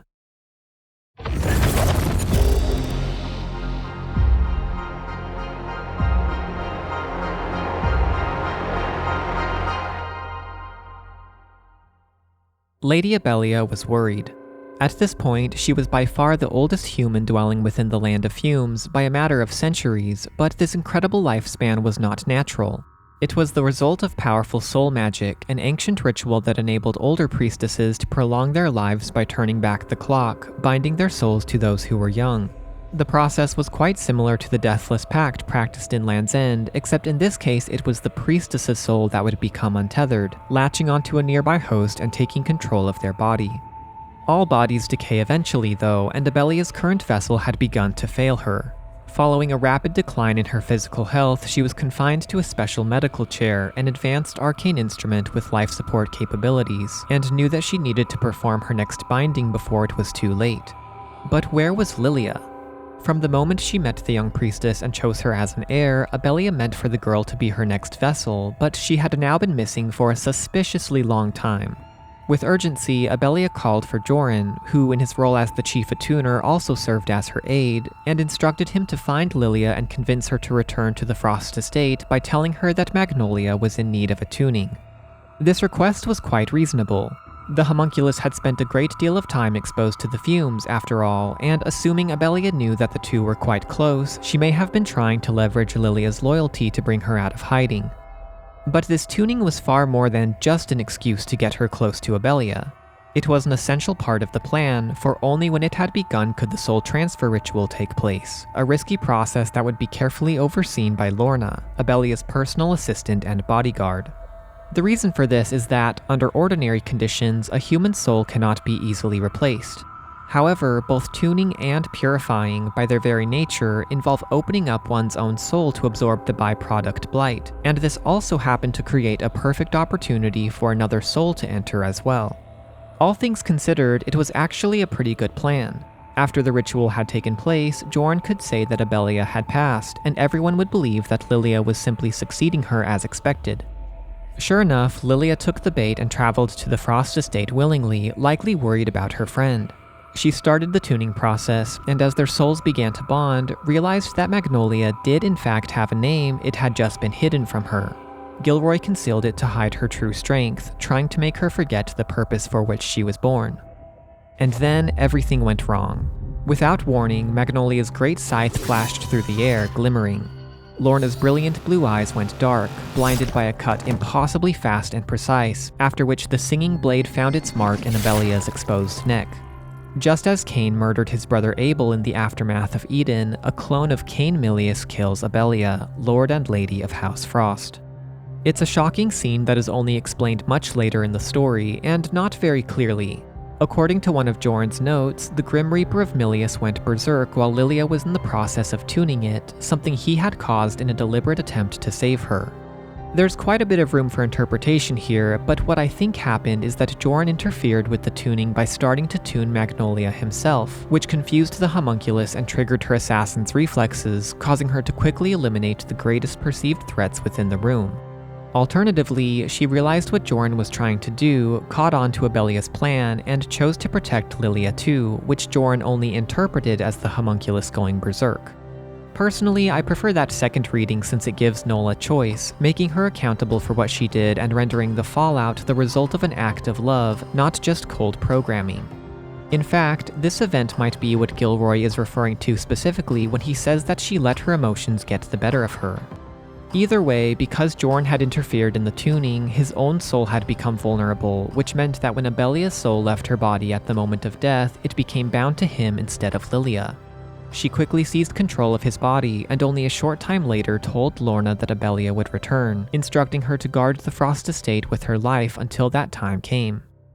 So that's how it all went down, as best I can tell, but there's still one lingering question. Why couldn't Abelia defend herself with spirits? From the description of her ring, we learn that the priestess was at one point capable of commanding the souls of the dead, and if ever there was a time to manifest that power, it was now. Why was Lorna, a homunculus, her only line of defense? Well, I think it goes back to the nature of the Deathless Pact, which is passed down through blood. While we have no evidence of Abelia having entered such a pact herself, it is possible that a priestess's bond with any blighted spirit is tied to blood as well. If Abelia had already transferred her soul at least once, which is all but a given based on her age, then her bloodline would have been severed and her connection to those ancient spirits would have been lost as well, leaving her vulnerable. The price of her unnatural immortality. This whole situation was obviously very complicated, but to those outside Abelia's inner circle, it appeared far more simple. As far as the rest of House Frost was concerned, the Milius Reaper had been sent to gain their trust and then assassinate their lord on her own throne. Understandably, they were furious with House Milius and demanded accountability for the awful act, to which Milius responded by invading the Frost's territory in a brazen display of impunity. Like a powder keg exposed to flame, the nation erupted in civil war, these former allies becoming bitter enemies and the city streets becoming their battleground. The attuners and homunculi of House Frost fought valiantly, led by the fierce leadership and sure marksmanship of Rybolg, but their opponents' superior numbers and resources ultimately proved too great to overcome. Eventually, the attuners were driven out of their territory in the lower stratum and forced to regroup, some seeking refuge in the central stratum and others holing up in the tethered steeple. Once a great prison, this tower was repurposed into a fortress, as its thick walls and secure entry points made the place highly defensible, and it was further strengthened by scores of Milius homunculi with nowhere else to go, including the shackled beast. But it was the only place in the lower stratum that remained under their control. Farther east, the Frost estate was destroyed despite Lorna's best efforts to protect it, and Milius likely would have gone after the Sorcerer's village as well had it not already been destroyed by mutant creatures of the forest. The Frosts had angered the land by allowing it to become blighted by Milius experiments, and this, as the remaining villagers believed, had been divine retribution. Day by day, the once noble house continued to dwindle, now bereft of a leader or a vision for its future, for Abelia, now in possession of Jorn's younger and more capable body, coldly forsook her living children to keep the promise she had made to the dead. As war raged within the lower stratum, Abelia quietly slipped away from those of her house, using her guise as the chief attuner to discreetly visit the Academy library and look up reading materials on the Land of Origin, the Frosts, and on soul resurrection. She was determined to continue with her plans, but did not see her current situation within Jorn's body as sustainable and sought for an alternative, an endeavor that ultimately led her back to Declan. If anyone could fashion a better vessel, it was the Grand Sorcerer. He must have been both shocked and relieved to learn that Abelia had survived her purported assassination, albeit in such an unexpected form, but did not doubt that she spoke the truth. The dramatic change in Jorn's manner and behavior following his possession was plain to see, with one of Declan's captive homunculi observing that he seemed like a different person. Based on what we see in Number 7's memory, it would seem that the creation of a specialized homunculus body was being considered, for Declan said that they needed something that surpassed even Gilroy and instructed Number 7 to bring him another homunculus for testing. But the Grim Samurai had other plans.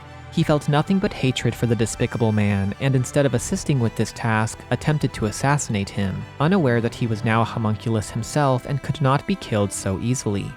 As punishment for his treason, Number 7 was thrown into the arena tower and forced into endless battle, quickly forgotten about even as his mind descended into the searing madness of the Blight.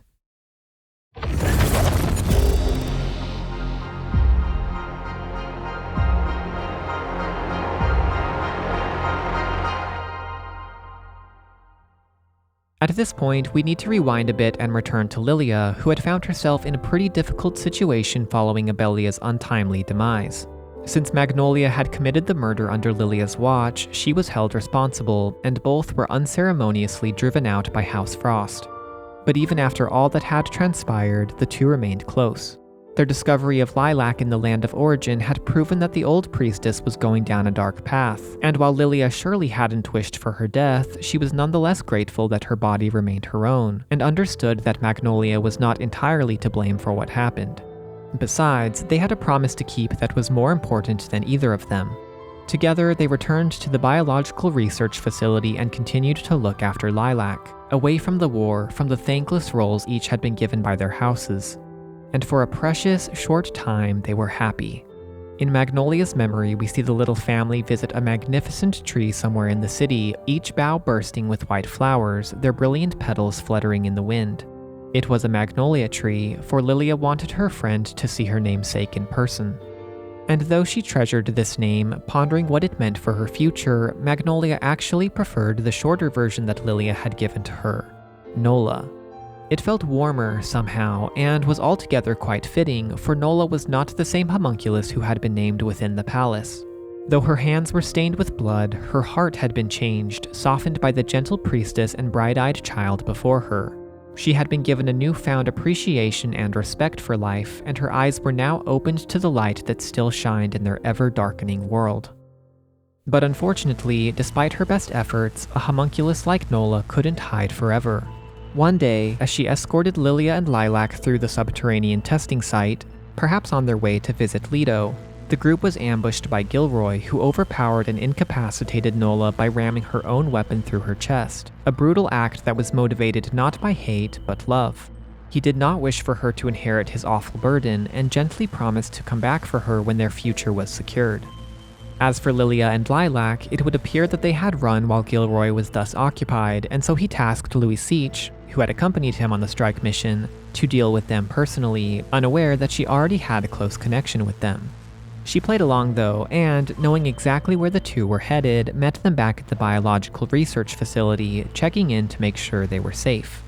It is unclear if she ever had a chance to report back, for not long after, the ever-thickening fumes in the central stratum finally overpowered her magic resistance, rushing into her veins and clouding her mind.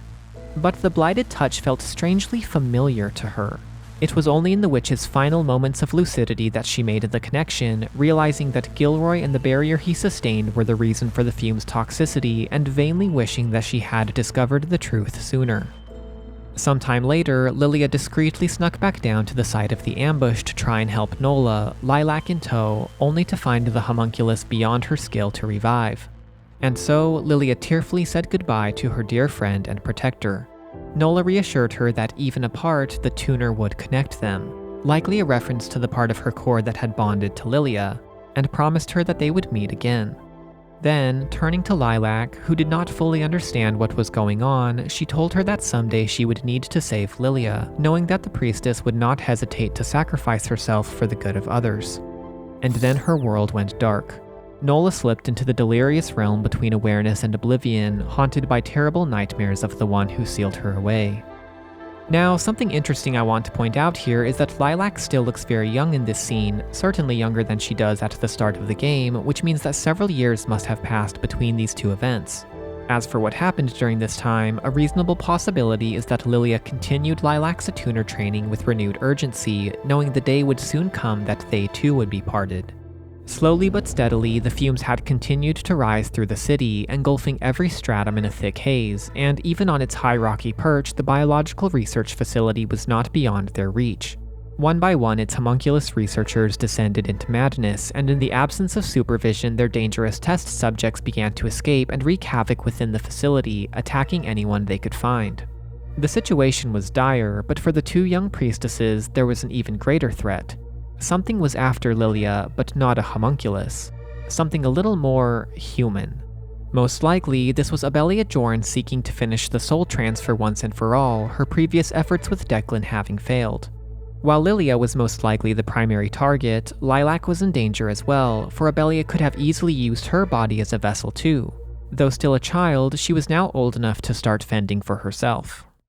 After weighing her options carefully, Lilia decided to send Lilac down to the subterranean testing site permanently. At this time, the area was safe, a functional but secret base of the Attuners, and was only later claimed by Milius and converted into a death trap.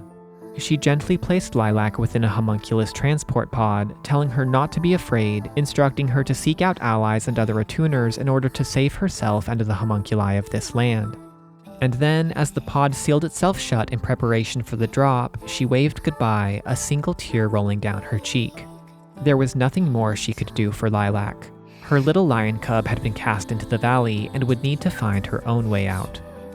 As for herself, Lilia could finally cast aside her identity as a meek frost test subject and transform into a skilled attuner once again, putting herself in a dark mantle and escaping out into the city, staying constantly on the move to avoid Abelia Jorn and help humans and homunculi wherever she could.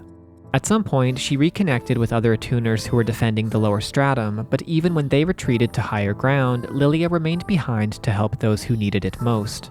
And as it turned out, they needed it now more than ever, for a new disaster struck. Far below them in the great pits beneath the city, Motley had continued to gather trash, and in an effort to become stronger and more effective at the task, he fused himself to the lower stratum's magic supply system, unwittingly shutting down the great lift that served as the only means of transportation between it and the central stratum. Now isolated from the rest of the city, survivors in the lower stratum banded together to form the settlement known as Old City, led by the Milius arcanesmith Gordon.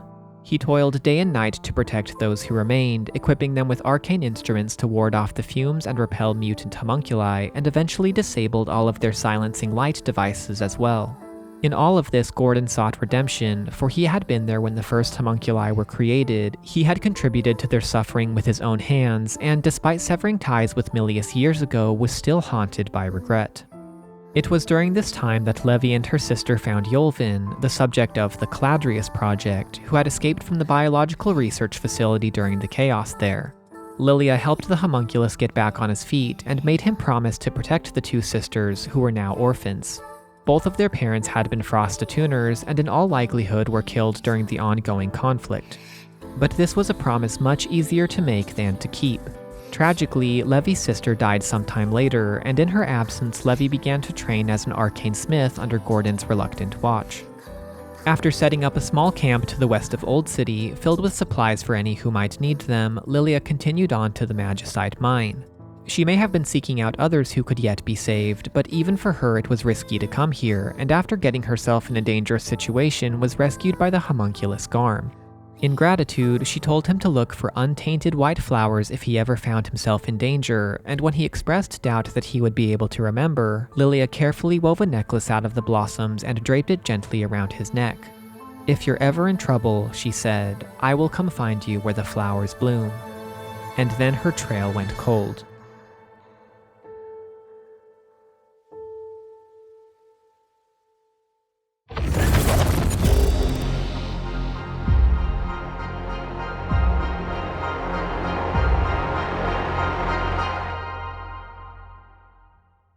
Deep in the lower stratum, Lilac finally awakens from her long slumber, rubbing her tired eyes and trying to remember how she got here, but to no avail.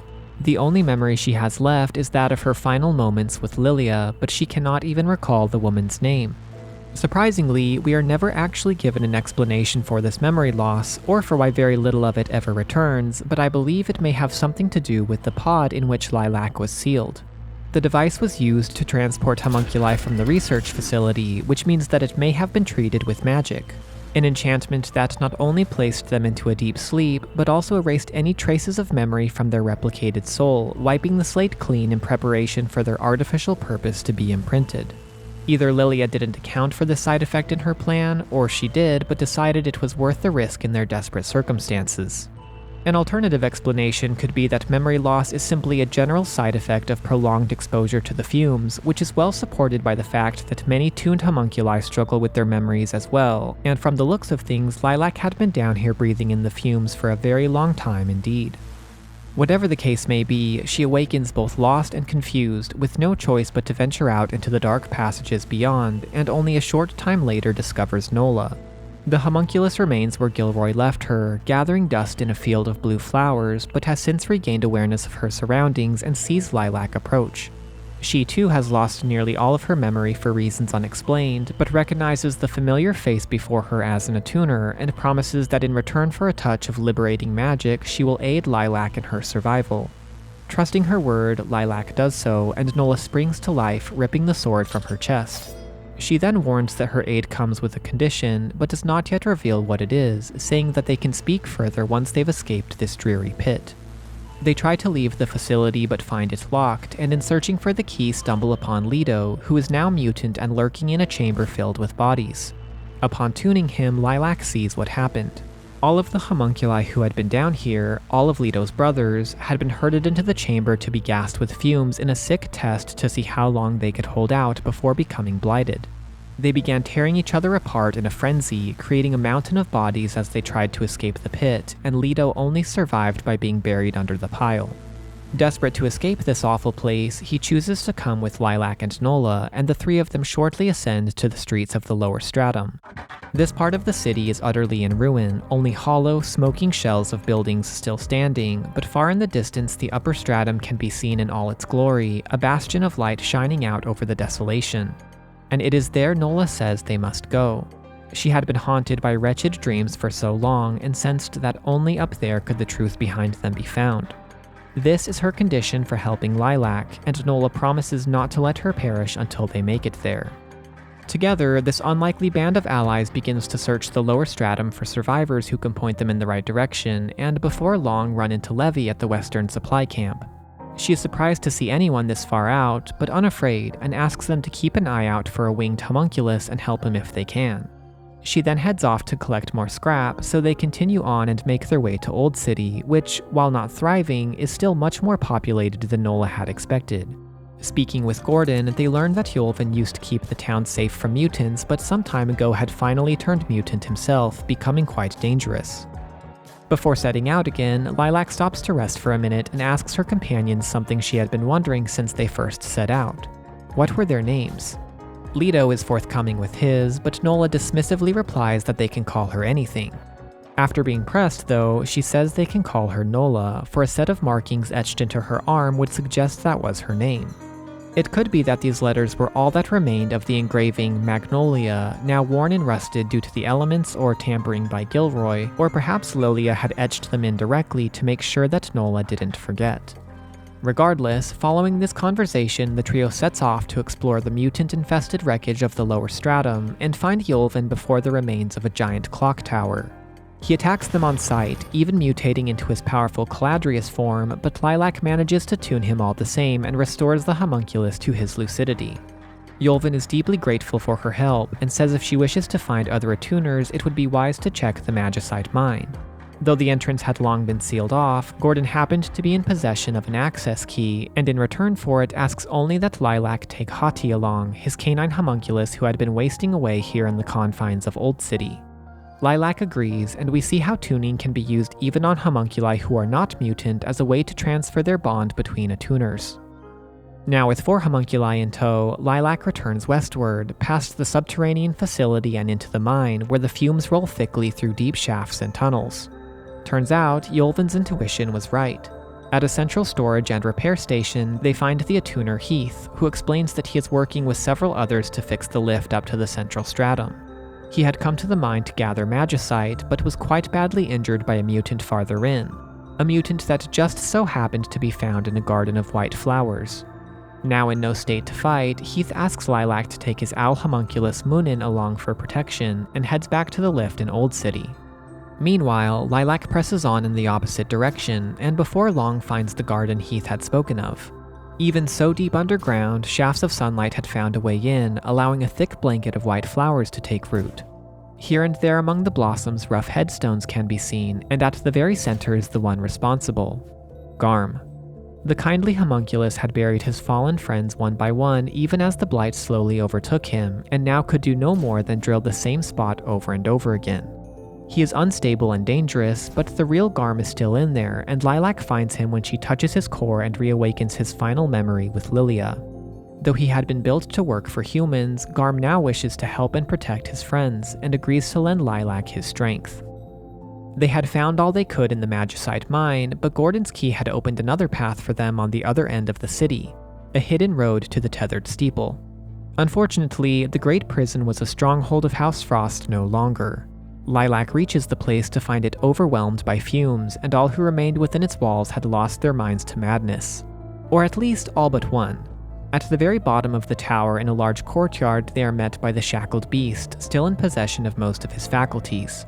His eyes pass right over Lilac to fixate on Nola, whom he recognizes as the Grim Reaper of Milius, and he promptly attacks in a vicious onslaught of chains. But here the shackled beast had met his match. After his defeat, he is shocked to feel the soft touch of an attuner, and only then properly notices Lilac, a surviving Frost. He believed they had all been killed after the tethered steeple fell, and now feels a surge of hope at the sight of one standing right in front of him.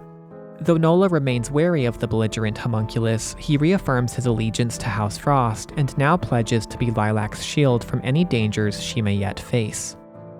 Just like the rest of the tethered steeple, nearly every inch of this lower courtyard was stained red by the Blight, for the tower had been built at the very edge of the Azure Forest, though it bore that name no longer.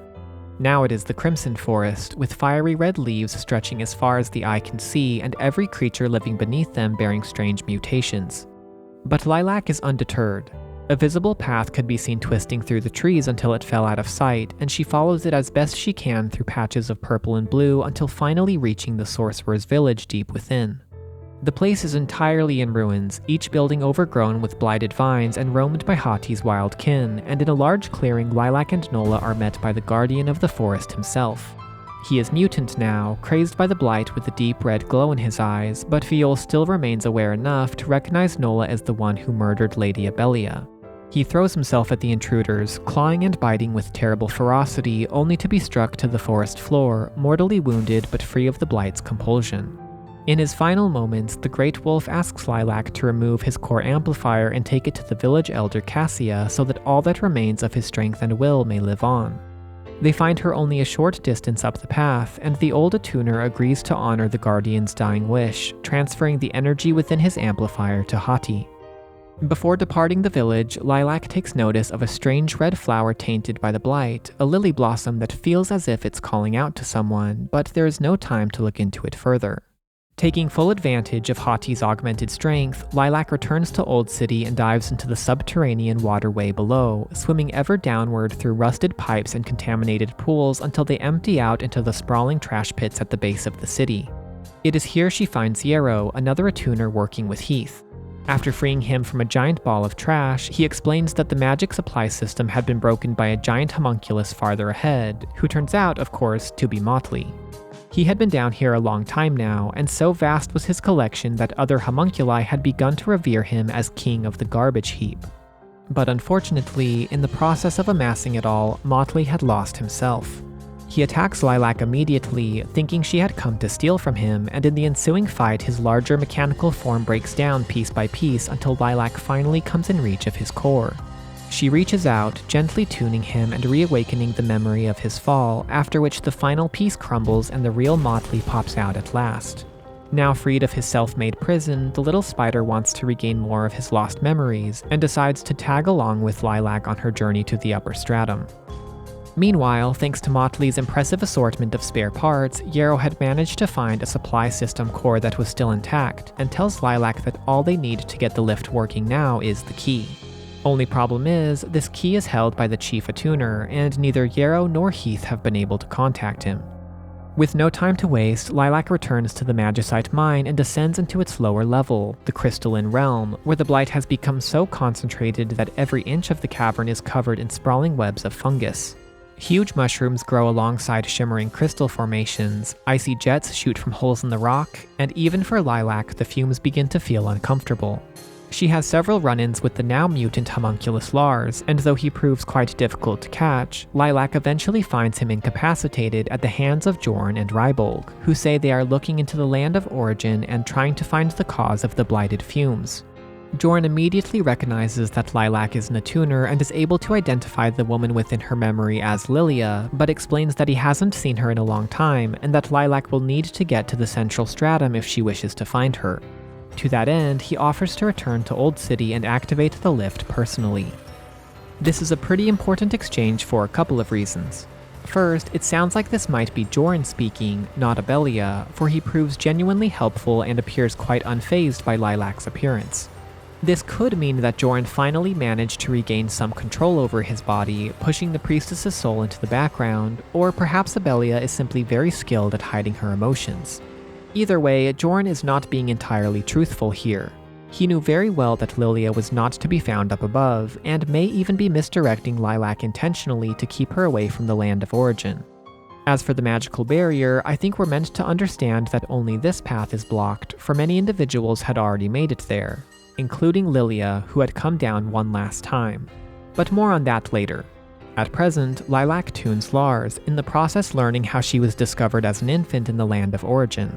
Both she and Nola are quite surprised to learn that Nola was part of the survey team as well, closely acquainted with Lars and Lilia, but unfortunately the revelation does not bring back any of her memories, and Lars has little else to add.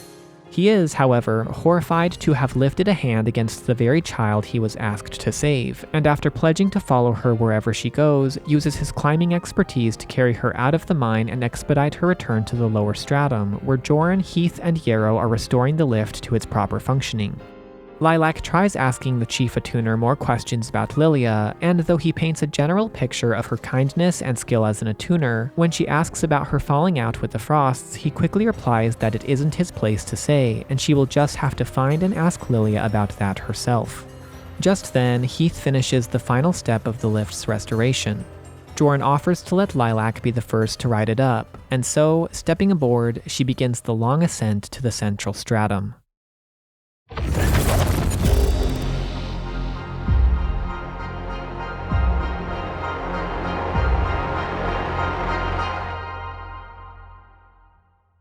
When the grand lift finally reaches the central stratum, Lilac is most surprised by the silence.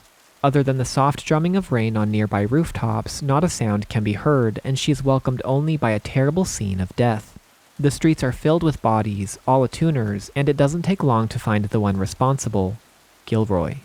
He has been hunting attuners wherever he can find them, and this meant that their haven here in the central stratum had become a death trap. He regards Lilac with hostility, calling her a detestable puppet of Abelia and vowing to cut her down as he had the others, so she has no choice but to defend herself. The confrontation is brutal, water spraying across the soaked pavement as rain continues to fall all around them, and only when Gilroy is sufficiently weakened does he withdraw, making a swift retreat to repair his damaged parts. He knew now that his plans were unraveling, for Nola had recovered from the crippling blow he had dealt her, and she in turn realizes that Gilroy is the one who sealed her away and is the cause of her nightmares. She wishes to see his core destroyed for his crimes, but that will have to wait. Following his departure, the citizens of the central stratum had begun to emerge from hiding, and she suggests that they search the city for any remaining attuners. Sure enough, a small number had survived the purge, and though the organization was now a faint shadow of its former self, hope remained nonetheless.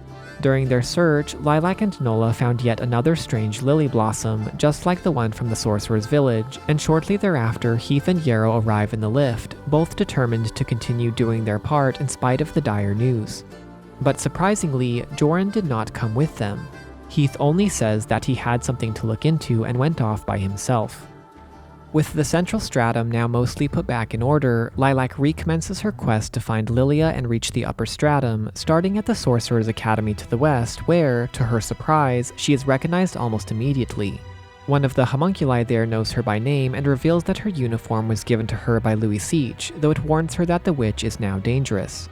In fact, the vast majority of homunculi at the Academy are now mutants, and Lilac learns from Professor Isabel that a great many students had been lost. Though she had managed to evacuate most of the survivors already, 6 remained out of her reach along with her fellow Professor Eliza, and Lilac promises to find and help them if she can. One by one, each student is found and makes it to safety, but unfortunately, it is too late for Eliza. She continued trying to save her students until the very end, pushing through the madness of Blight with an iron will until the strain finally broke her. When Lilac tries tuning her core, it gives out entirely. Devastated, Isabel comes to pay her respects as soon as she hears the news, and promises to look after Eliza's remaining students. With all survivors now accounted for, Lilac ascends the garden tower to find Louis Seach at the very top, alone in a vacant courtyard of white flowers. At first she appears lucid, recognizing Lilac and expressing relief that she is safe, but then the Blight takes over. She attacks, becoming a whirlwind of ice, fire, and electricity, the echoes of each spell booming across the garden. But even this spectacular mastery of the elements is not enough to overcome Lilac and her loyal allies. She is beaten at last, her mask falling into the soft white blanket of flowers, and once more, Lilac reaches out to touch a lost soul. Memories burst into the light, and sorrow fills the witch's heart as she remembers the students that had fallen by her own blighted hand. But such things belong to the past now. She gets up, and after explaining to Lilac how they knew each other, asks Nola what she plans to do about Gilroy. Her reply is simple: to see his core destroyed, with or without her lost memories. When Louis Seach learns that he too has turned mutant, she elects to come with them to try and stop him, and also promises to teach Lilac everything she can. Before leaving the academy, Lilac decides to pay a quick visit to the library in search of useful information, and in an old shrine adjoined to the west wall finds a small girl wearing a very familiar hood. Lily is deep in thought, pondering the blighted state of this land and her connection to it, and has been doing research on the land of origin. She heard mention of the Pillar of Purification, but rightly observes that it doesn't appear to be working. Little did she know that the intended battery was standing right in front of her. Lilac tries warning her that it isn't safe here, but Lily dismisses her concern, quietly muttering to herself that she must look deeper into the frosts. Obviously, there's a lot to be said about this scene, but I'm going to move on for now and circle back to it later. Following this somewhat odd encounter, Lilac heads back to the central transport station and rides the eastward track into the Steel District, where homunculi have been roaming the streets ever since their riots set the place ablaze. Slowly but surely, she and her allies fight their way up to the arena tower at its apex, where they speak to Combat Puppet number 56 and join the competition roster hoping to get answers.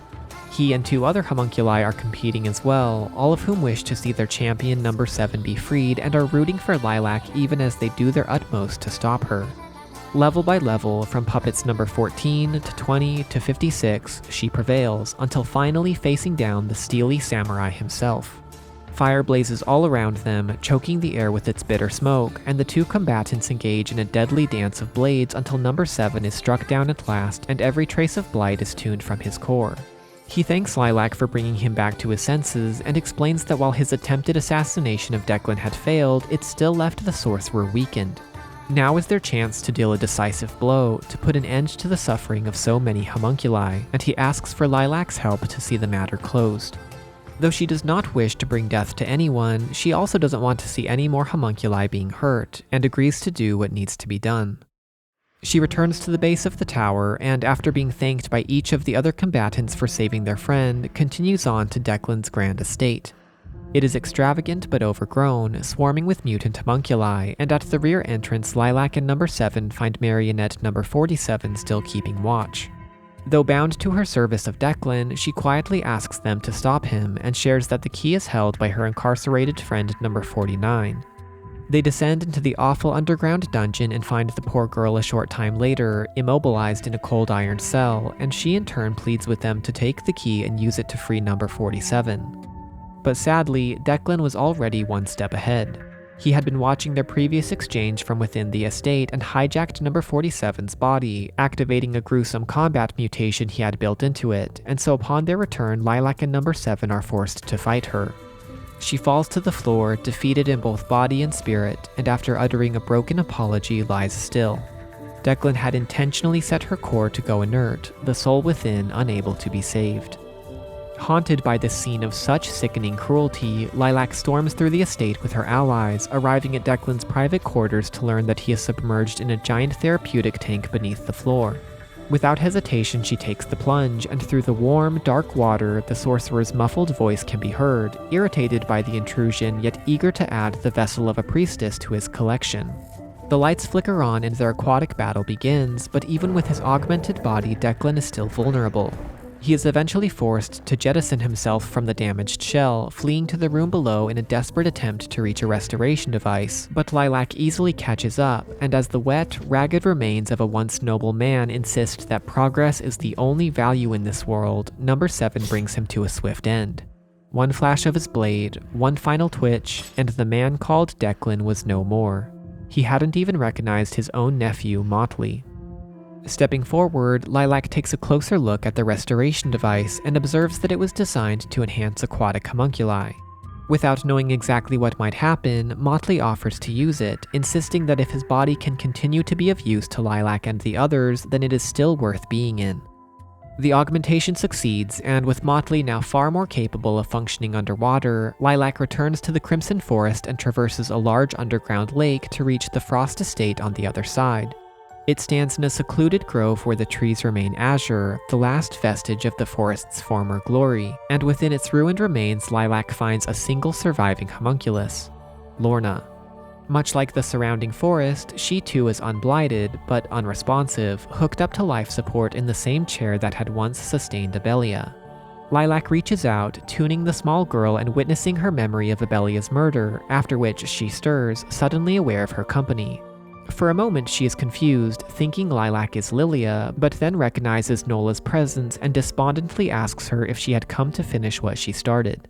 Lorna had been alone in her grief for so long, wallowing in her bitter failure to protect either Abelia or the estate, and the prospect of death no longer held any fear for her. Indeed, she would have ended things herself long ago if homunculi were capable of harming themselves, for she believed that all of House Frost had perished and that nothing was left for her in this world. But even though she could not see it, hope remained even now. Just like the gentle rays that shone through the broken ceiling overhead, a light had come for Lorna in her hour of darkness. Lilac insists that she is still needed, for House Frost lives on in its remaining attuners, and at their mention Lorna perks up. She agrees to help them stop Gilroy in any way she can, for Lilia's sake, and gives Lilac the Frost Lord's mark, Abelia's half of the key to the upper stratum. Knowing that the other half would be found in the possession of House Milius, Lilac returns to the western part of the city and enters the Arcane Factory, where Lord Cain had spent much of his time. The entire place is swarming with mutant homunculi, and after fighting her way through the chaos, Lilac discovers why. The factory administrators Velnest and Velgrind had turned mutant themselves, commencing an uncontrolled mass manufacture of homunculi in a misguided attempt to follow Gilroy's orders. To stop the senseless creation, Lilac has no choice but to shut them both down, and the sight of these fallen machines reawakens memories in Garm. He considered Velgrind a brother-in-arms, and after thanking Lilac for stopping him, tells her that he wants to find a special room where homunculi were modified. She finds it only a short time later. A small surveillance room, equipped with the same modification device previously used on Hati and Motley. By searching through database records, Lilac finds that Garm had been selected to test new and experimental technology, but the process had only been partially completed thanks to the homunculi riots. Garm had been swept up in the chaos and thrown out into the street, where he was found by a young arcanesmith, and while they successfully escaped to the lower stratum, he was caught by Milius and forced to work in the mine. Finally, Garm had the chance to be completed, to become stronger and more capable of helping his new friends, and he embraces it. Now augmented with jet propulsion, he is able to take Lilac far higher than ever before, and that meant the biological research facility was within her reach. As she no doubt expected, the place is in bad shape, a mess of broken glass and spilled chemicals completely overrun by escaped experiments, but it feels very familiar to her all the same. Pushing her way through, she is recognized by the few researchers who remain, and at the far end of the facility she and Nola find the transport shaft where Lilac had been sent to the lower stratum. Vague memories resurface within her, shadows of her time with Lilia and of that final day in which they were separated, but many questions remain, and with little else to be found here, she continues exploring and shortly runs into the aggressor in Nola's old training room. After being defeated, the aggressor praises its trainee for yet another victory and begins to reboot, but Nola tells Lilac to put it to sleep, shutting down its core for good. This homunculus, along with all the others whose bodies litter the room, had been created only for the purpose of training Nola and would likely never have been able to find meaning without it. While this encounter does not restore Nola's memory, her body recognizes the place through muscle memory, the combat prowess she had honed over years of careful practice, and it would soon be put to the test once more. At the center of the facility they find Gilroy, who is surprised to see them here, but unconcerned. In order to stave off the effects of the Blight and preserve his consciousness, he had been replacing his body at regular intervals, and just finished making the transfer into a fresh one. Nola challenges his ability to carry on like this, and in his arrogant response, Gilroy reveals why he has been hunting attuners. Lord Cainmilius had feared those who were resistant to the rain and fumes, dreading a world where the barrier would dissipate, leaving a blighted land where only the frosts would live on, and Gilroy had inherited this fear at his passing, resolving to eradicate all of House Frost or die trying. Lilac immediately protests that this isn't what they want at all, to be the only survivors, but Gilroy is beyond reasoning. Only superior force can stop him now. He engages her in combat once more, this time armed with a great golden sword, and Lilac meets him with her powerful allies. The room shakes with the force of each blow, chains rattling overhead, until ultimately Gilroy pulls back. Nola demands to know why he betrayed her, but he throws it back in her face, saying that it was she who had betrayed them. The final words Cain had spoken to Gilroy were "trust no one," and that is precisely what he intended to do. He says that if they wish to end House Milius, they will have to meet him at the very peak of the upper stratum, the Empyrean Parasol itself, for only when his core is destroyed will he stop protecting the nation. And then, in a flash of golden light, he disappears. With Gilroy's words still lingering in her mind, Lilac explores the next room over to find another modification device, and Lars determines that he can make good use of its augmentation. Like the others, he wishes to pave the way for Lilac in any way he can, and by using this power is able to fly her back through the Arcane Factory and reach Cain's private workshop there. Lying within are two valuable items: a set of official documents regarding the Empyrean Parasol and the Milius Lord's Mark, the second half of the key to the upper stratum. Now ready to make the final ascent, Lilac travels back to the Steel District and scales the sides of its highest towers, rain streaming down her face as Garm propels her into the dark sky. She reaches the top, unlocking a massive golden door to find a teleporter waiting inside.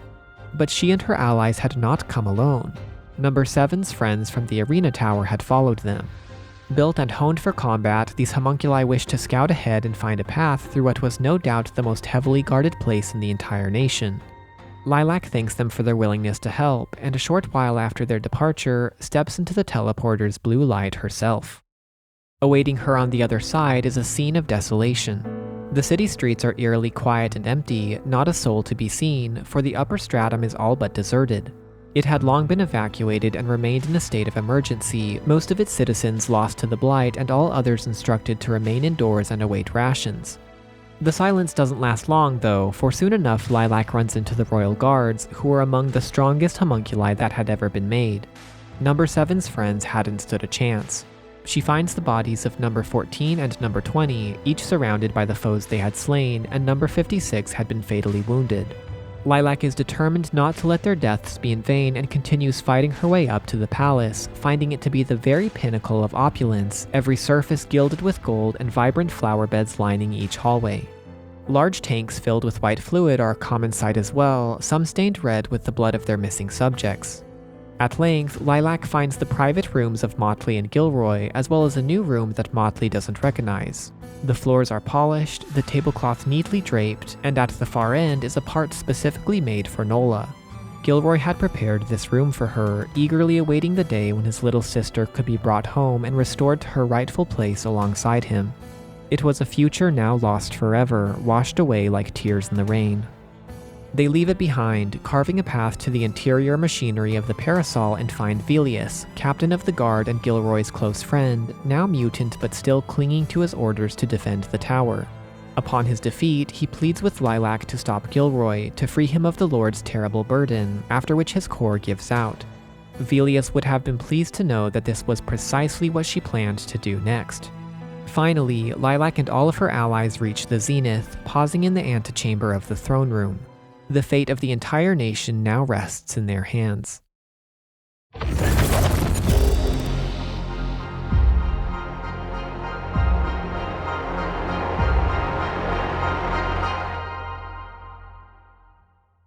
In Ending A, Lilac and Nola enter the throne room to find Gilroy waiting for them. Nola confronts him directly, saying that his blight-ridden mind and body are causing the scourge to spread further, and he challenges her to name another who is worthy of sitting upon the throne, strong enough to conquer even the blight. And that is when she finally understands. The reason she felt such a desire to return to the upper stratum is because she was built and trained for this very task, and she remembers now that Gilroy had been, and still was, her brother.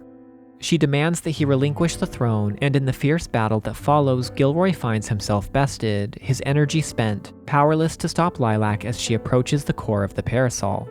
In a final, desperate plea, he calls out to Magnolia, begging her not to inherit his suffering, and the sudden change in his tone worries Lilac. She tells Nola to wait, insisting that there must be another way. But it is too late for that. Nola is determined to see this through, and as the two embrace, she reassures Lilac that she will be watching over her. The very same promise that Freesia had given to Lily. Her body dematerializes, leaving Lilac's vial and entering the parasol core. Tremendous power gathers within the throne room, piercing upward into the dark sky, and the barrier is renewed to its full strength, continuing to shield the land from the perilous rain. But the fumes, and the blight, remain. The last thing we see is Lilac standing alone before the great magnolia tree from Nola's memory, every blossom now stained a dark, bloody crimson. Ending B is considerably more complicated. Instead of challenging Gilroy immediately, Lilac chooses to return to the crystalline realm, seeking after Joran, who had been conspicuously missing for some time. She finds that the magical barrier from before is gone, but the entrance it had blocked is now guarded by Rybolg, who has turned mutant and opens fire on the intruders. After a brief skirmish, he begins to regain control of himself, asking Lilac for forgiveness and explaining that he had been manipulated by Abelia, but before she has the chance to tune him, he darts off to find Joran, saying that he must honor his word. Lilac follows close behind, descending into the corrupted yet still beautiful land of origin, and deep in its interior finds the chief attuner at last, mortally wounded by a very precise gunshot. It is here that, for the first time, we can be absolutely sure that we are hearing Joran's words, not Abelia's, and the shackled beast quietly manifests alongside Lilac to hear them. Joran explains that the soul of Abelia is inside him, that he had put a stop to her soul transfer ritual in order to protect Lilia, but was unable to save her in the end. As a last resort, he had made Rybolg promise to kill him so that the soul of Abelia would die as well, and with great effort he asks Lilac to find and save his loyal friend. It is the last thing he ever says. The days of Joran the chief attuner and Abelia the ancient priestess had finally come to an end. Leaving the body behind, Lilac ventures deeper through the caverns until she finds Rybolg within a large ancient ritual structure and tunes his core to free him of the blight. Though his vow to Joran proved far more difficult to keep than he expected, the deed was done, and now the Frost Homunculus pledges to serve Lilac as a way to repay his debt. He also gives her the Blighted Pupil, a powerful blight-resistant arcane instrument that he assumed Joran had prepared for Lilia. But the gentle priestess was still nowhere to be seen, and when Lilac acknowledges the giant mass of blight blocking their path, Rybolg explains that Lilia was hidden within this place so that Abelia could not reach her in a room that is sealed from the inside after one enters. However, he suggests that there must exist another path to get there. This is all pretty confusing. The last time we saw Lilia, she was draping a flowered necklace around Garm's neck in the Magicite mine, and now she is trapped at the very heart of the land of origin. What happened between point A and point B? How much time has passed? And what was Abelia's role in all of it? While this part of the story is very foggy and up to individual interpretation, here's my best guess as to what happened. After Lilia's chance meeting with Garm in the mine, she had gone deeper, making her way to the land of origin so she could resume her investigation of the fumes. But unbeknownst to Lilia, she was followed close behind by Joran. Once in the land of origin, he approached her, warning her about Abelia and telling her to seek refuge at the Pillar of Purification. Except all of this was just a ruse. Abelia was in control, not Joran, and once at the pillar she somehow managed to tether Lilia to the device through the blight growing around it, which continued to grow until it filled the entire chamber. With the device now theoretically able to function, Abelia Joran returned to the city to continue preparing for the great day of purification. By the time Lilac finds Rybolg here, Lilia had been in the land of origin for a very long time, easily a matter of months, if not years. Knowing that Lilia is so close fills Lilac with renewed urgency, and in seeking to learn more about the Ancients and find another path into their holy land, she returns to the Sorcerer's Village in the Crimson Forest. To her surprise, the once blighted lily flower there is now white and pure, no doubt thanks to the girl standing only a short distance away. Lily had arrived in the village only a short time earlier, seeking to find the survivors of the ancient people she had heard rumors about, and remarks that Lilac is obviously a descendant as well based on her appearance. Seeing her confusion, Lily briefly explains the connection between their two lands, including the generational plague of Blight and the legacy of the White Priestesses, admitting that she too is a descendant of theirs, in a manner, and then expresses her desire to see the sacred land of origin for herself. Without any leads to be found in the village, Lilac decides to return to the only place that ran as deep as the mine, the final disposal site, hoping to find some connection to the land of origin she may have missed earlier. And sure enough, at the very bottom, through a long tunnel flooded with toxic water, lay another entrance. She swims through several caverns flooded by the city's drainage system before reaching the other side of the large ancient structure, crumbling from centuries of erosion, and to her surprise finds Lily sitting at the entrance. The priestess had found her own way down, and explains that she had found an unusual magic barrier put in place by a priestess of the Ancients and had taken the liberty of dispelling it. In all likelihood, both this barrier and the one found in the Crystalline Realm had been cast by Abelia Joran after binding Lilia to the pillar, a way to prevent anyone from tampering with her plans. At least, anyone who wasn't a White Priestess. Tentatively, Lilac and Nola enter the chamber and find Lilia at last, though she is unresponsive, her body lodged within the giant mass of blight surrounding the pillar. Lilac calls out her name, feeling helpless and desperately trying to wake her, until a voice from the entrance warns her not to touch the blight. Lilac begs Lily to do something, anything, and the priestess replies that while purifying the blight from Lilia may not save her, it would at least ease her suffering. But Lily is too weak to perform such a costly purification herself, explaining that as she is now, she has no strength, and her voice wouldn't be able to reach Lilia's soul. Lilac vows to do whatever she can, no matter how small the chance of success, and so Lily says that she will return to the surface to try and figure out what to do. After promising Lilia that she'll return, Lilac begins to head back up to the surface as well, but is soon sidetracked by a familiar but very unexpected face. Levi. Ever since their first meeting in the lower stratum, Levi has been hunting for valuable arcane parts and relics, in the process crossing paths with Lilac in many parts of the land and aiding her journey in numerous ways, and now shares with her an ancient tablet she had found concerning the blighted fumes. Lilac thanks her for the gift, but Yolvin strongly discourages her from exploring the region any further, and she agrees to return to the surface. As it turns out, this tablet is far more useful than Levi could have known. When Lilac returns to Lily, who is resting by the now pure lily flower in the central stratum, the priestess immediately takes notice of it and of the pupil they had obtained earlier from Rybolg, and uses both of them to restore power to the Aegis Curio and fine-tune it for an attuner's use. The old instrument had faded since Lily's purification of Frisia, which is likely the reason for her weakened state, and while she could have no doubt used this renewal to ease her own suffering, the thought barely crosses her mind. Instead, she gives it straightway to Lilac, telling her that she shares a deep connection to the priestesses and will be able to purify Lilia if she can reach her heart. She then reveals that Lilac could have attempted this earlier, but would have surely been overcome and lost her mind to the blight, and Lily wanted to find another way. Considering the obvious parallel here with Ender Lily's final ending, I think we should pause for a minute and discuss a very important question that has been lingering in the background of this video. How long after Ender Lilies does Ender Magnolia actually take place? The official website tells us that the story is set decades after the disastrous Reign of Death, but this is quite vague, and there's plenty of evidence that would seem to indicate otherwise. The first of these is Lily's age. Based on her physical appearance, she doesn't seem much older than Lilac, and even the way Lily speaks sounds distinctly childlike. She certainly doesn't present as the older, wiser priestess you would expect, so what's going on here? As I see it, there are two possibilities, the first of which is that the time gap is actually not very long at all. It comes down to the wording. Okay, so Lilac's journey begins decades after the Reign of Death in Land's End, but does that mean after the rain began to fall or after it stopped?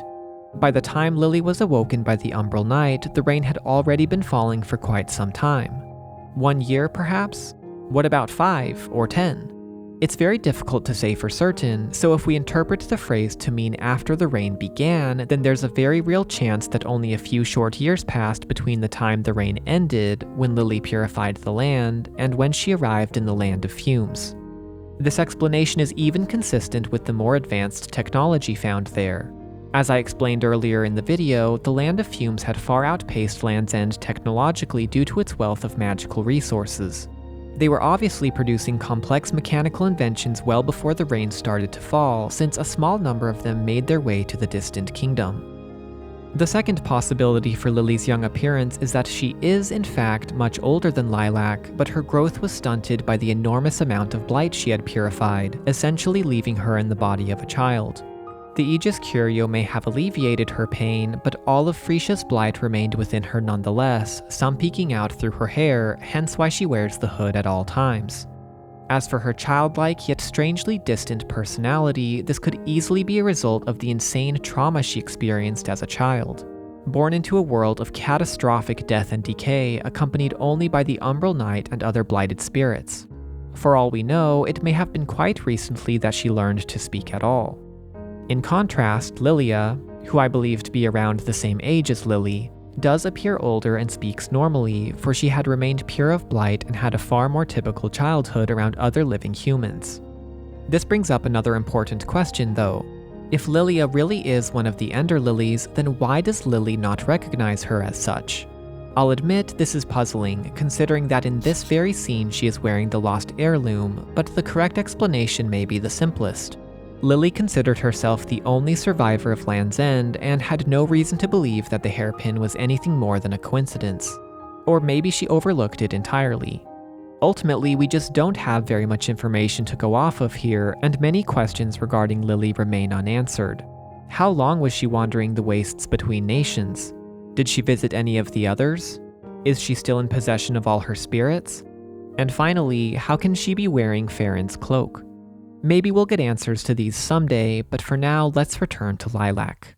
Without another moment to lose, she races back down to Lilia in the Land of Origin, reaching out to touch her soul, and to her surprise, Nola joins in. This is no tuning, but a purification, and Nola wishes to share the inevitable burden of blight. As a result of this, when Lilac begins the ritual, part of the energy rebounds, and the memory that bursts into their minds belongs not to Lilia, but Nola. The priestess's body shimmers with white light, and then she awakens, looking down at Lilac through tired eyes. She slowly extricates herself from the blighted mass, her dress and hair both stained red by it, and sits upon a low stone bench at its base. After many long years apart, she was reunited with her family at last. Lilac is delighted to finally meet her, but has so much to say that she doesn't know where to start. She had grown so much since their parting, but in Lilia's eyes would always be her precious little child, and with a smile she tells Lilac that this is the very spot where she had found her. Then, turning to Nola, she addresses the problem of the Empyrean Parasol, explaining that while Gilroy is only able to sustain the barrier, Nola has the power both to sustain it and destroy it as well. Lord Cain Milius had entrusted the future to homunculi, whatever path they might choose, and Lilia says she wishes to entrust their future to Nola as well. She then explains how she felt things in the Blight, cries of suffering from the lives that spring forth from the Land of Origin, and knew that much of this was coming from Gilroy, whose anger and pain were infecting this place. Nola wonders aloud what might happen if she were to destroy the Land of Origin itself, and after Lilac points out that the Blight may very well remain, Lilia suggests an alternative plan. What if, rather than destroying it, they were to release the magic of Origin instead, unleashing it upon the Blight and the Reign of Death? Though it would be a heavy wager, there was a chance that it would put an end to the Blight once and for all, and this makes a lot of sense. Blight is nothing more than magic of Origin that has been corrupted, so without that base, it would have no way to exist. Despite the risk involved, all three of them shared an understanding that this was still their best option. Lilia says that she'll remain here, at the pillar, and that when Nola makes contact with the magic of origin through the parasol, she will help redirect it. Lilac immediately recoils at the idea, insisting that they only just got her back and that it wouldn't be safe down here, and so Lilia quietly tells her the truth. Her body has been pushed far past its limit, and the only thing keeping her alive is her connection to the magic of origin. Without knowing how much time she has left, they have no choice but to act now. She pulls a white ring from her finger, a relic of the Ancients now deeply corroded by the Blight, and gives it to Lilac with the assurance that it will allow them to remain connected to one another. And then Lilia falls asleep. Her soul yearned for release after spending so long bound to this place, and it is with heavy hearts that Lilac and Nola leave her behind and make the long trek back to the central stratum. Lily remains where they had left her, still thoughtfully observing the purified blossom, and when Lilac asks the priestess what she plans to do next, Lily softly replies that she will remain in this land to watch over Lilac and see whether she will embrace her role, not only as a white priestess, but as a catalyst of change toward a better future. Of course, the existence of such a future hinges on Lilac's ability to carry out Lilia's plan, and so without further delay, she and Nola return to the Empyrean Parasol. Their exchange with Gilroy plays out much the same as it did in Ending A, but when he challenges Nola to name someone else who is worthy of sitting upon the throne, Lilac says that they don't need a throne at all anymore. She proposes their idea of destroying the barrier, unleashing the magic of origin upon the Reign of Death, and Gilroy is incredulous at the notion. He asserts, not incorrectly, that the Land of Origin's magic is the very backbone of this nation. Without it, humans would lose their means of survival and homunculi would perish. Gilroy will not stand for this, declaring that he shall not yield until his body is naught but a rotting husk, and so begins the ultimate struggle for the fate of this land.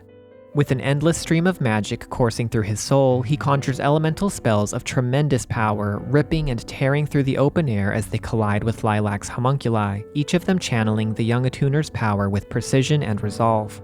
The Great Hall echoes with the sounds of steel and thunder, and if anyone from the lower stratum happened to gaze up at the parasol just then, they may have seen a distant shower of blue and red sparks streaking out from its gilded crown. In the end, Gilroy is defeated, his body a smoking husk that crumples to the floor. And then Lilac hesitates. She was worried by what he had said, and voices her concern to Nola that all homunculi will eventually die if the magic ceases to exist. Her response is frank but profound. That may be so, but in a way, being given a finite lifespan makes homunculi even more like humans. Together they approach the core and, calling upon Lilia's power from below, Nola shatters it. The air crackles with enormous energy, a pure white beam explodes into the clouds, and the barrier is destroyed, fading away to reveal a beautiful night sky filled with stars. The ancient prophecy had been fulfilled, every detail as foretold by the stained glass window in the Land of Origin. A pillar of light, a circular barrier, and a great magnolia tree, shattering in the center where all three of them meet. Nola had become the Ender Magnolia, growing in the light of two white priestesses to eventually bloom in the mist and disperse it once and for all. In the final scene, Nola and Lilac return to the tree from the former's memory, gazing upon its brilliant white flowers.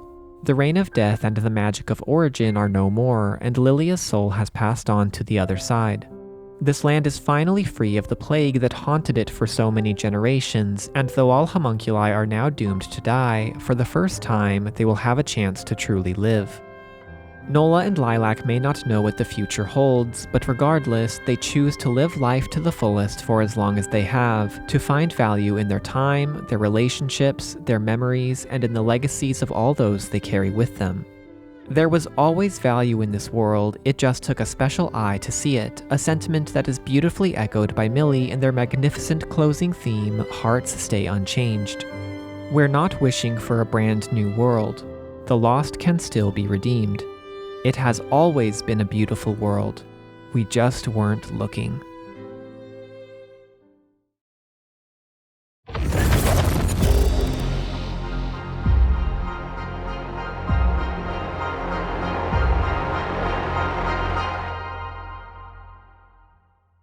A flower's beauty can be attributed to many things.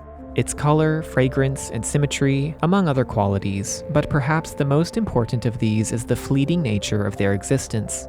Even the most radiant bloom will someday wither, each petal curling and fading, and so all we can do is treasure that ephemeral beauty for as long as we can.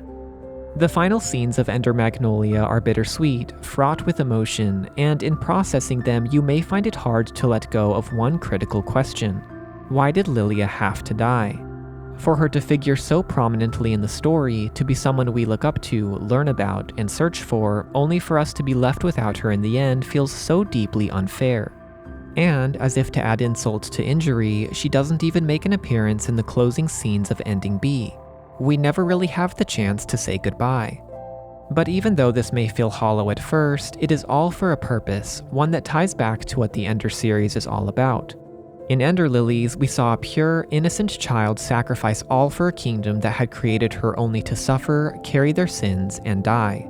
The endeavor was long, thankless, and harrowing.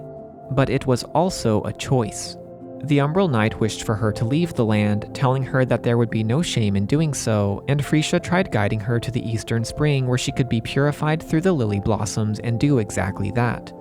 But Lily refused. Even knowing there was a way out, she chose to remain and see things through to the end, wishing to make a difference no matter the cost to herself. And by a miracle, she succeeded. Frisia was purified, Quietus was brought to the land and to all the souls who still suffered there, and Lily was free to embrace a brighter future. But not unscathed. She carried deep scars, both physical and emotional, and would carry them for the rest of her life. Lilac was born to serve the very same purpose, to be a sacrifice for the sins of an entire kingdom. But for her, there was no choice. She was trapped and helpless, with no way to escape and no miracle within her grasp. Instead, Lilia was her miracle. With her own two hands, the priestess pulled Lilac from her watery tomb, letting her tiny lungs fill with air for the first time. Lilia understood the weight of what she was doing here, and I think she knew in her heart even then what this choice was going to cost her, yet she made it willingly all the same. In the end, she returns to the land of origin, to the pillar where she found Lilac all those years ago, becoming bound to the Blight and giving her life so that the land might be cleansed once and for all. This great sacrifice was fated to happen, foreseen by the Ancients, but the critical detail we must not forget is that it wasn't supposed to be hers to make. It was Lilac's. This great intercession is the beating heart of Ender Magnolia. She who had survived the fall of Land's End clean and unblighted, with every chance for a full life, chose to give up her happy ending so that this precious child could have one instead. And never for one moment did she regret making that choice. Though she did not know it, Lilia walked closely in the footsteps of her mother, Frisia. The priestess of the fount spent her life doing good, wishing to leave behind a legacy of hope, not suffering, and that is exactly what Lilia brought to the people of the Land of Fumes.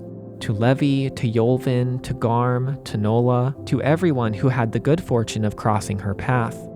And in the end, both women were defined by the depth of their selfless sacrifices, a bond shared between them that would transcend even death itself. Remember those two blighted lily flowers calling out from the dust? I don't think they're here for the traveling priestess.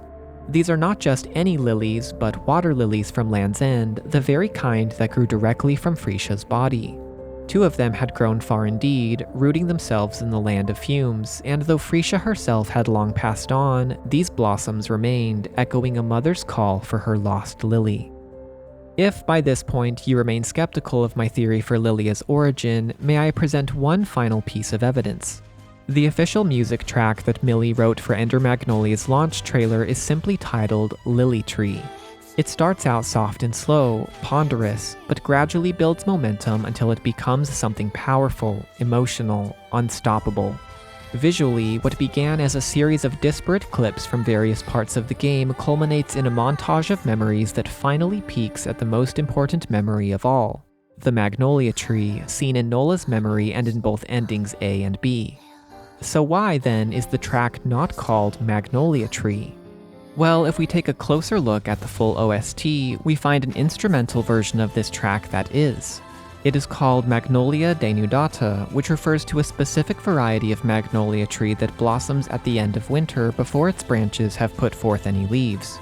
It is known by several other names as well, including the Yulan Magnolia, the Slender Magnolia, and the Lily Tree.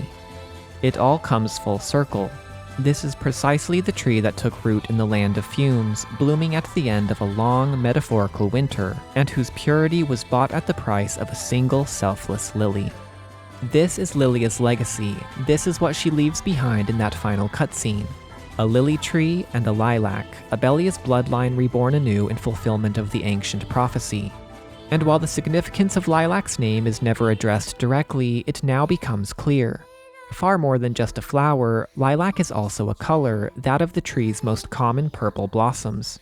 Thanks to Lilia's sacrifice, she's able to become the bridge between Frost Blue and Milius Red, joining them as one to become a nation unbeholden to a single throne and undivided by houses. The road to recovery may be long, but she does not go it alone. Magnolia is also a bridge between these worlds, possessing the body of a Milius with the heart of a Frost, and the two of them will ensure that this nation, rebuilt, will carry the Ancients' legacy and blood into a new age. And now we finally come to the end. First off, I just want to say thank you all so much for your patience. I know this video took a while, but I really wanted to do it right. Ever since my original lore video for Ender Lilies put my channel on the map, the game has meant a lot to me, and when I experienced the story of Ender Magnolia for myself, I knew that I couldn't give it anything less than my best work. I sincerely hope that you enjoyed it as well, and that this video helped clear up some points of confusion and helped you better understand and appreciate the story as a whole. That being said, I know this video is flawed. To reiterate what I said in the introduction, much of it is simply my own interpretation, filled with assumptions and speculation, and surely a number of objective errors as well. My goal in making it was not to end a discussion on the lore of Ender Magnolia, but to start it, to serve as a reference for your own theories, and I truly hope that fans will continue to discuss and debate the lore of this masterpiece for years to come. Anyways, if you enjoyed the video, then be sure to hit the like button, leave a comment, share it with anyone who might be interested, and subscribe to the channel if you haven't already, since that makes it possible for me to continue making content like this. Also, if you'd like to stick around just a bit longer, I included an appendix of sorts that includes some further annotations and explanations for things that didn't really fit into the flow of the video. Nothing crazy here, just a few extra thoughts if you're interested, all with timestamps for their corresponding sections. Either way, thank you so much for watching, and I hope to see you in the next one.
Oculus.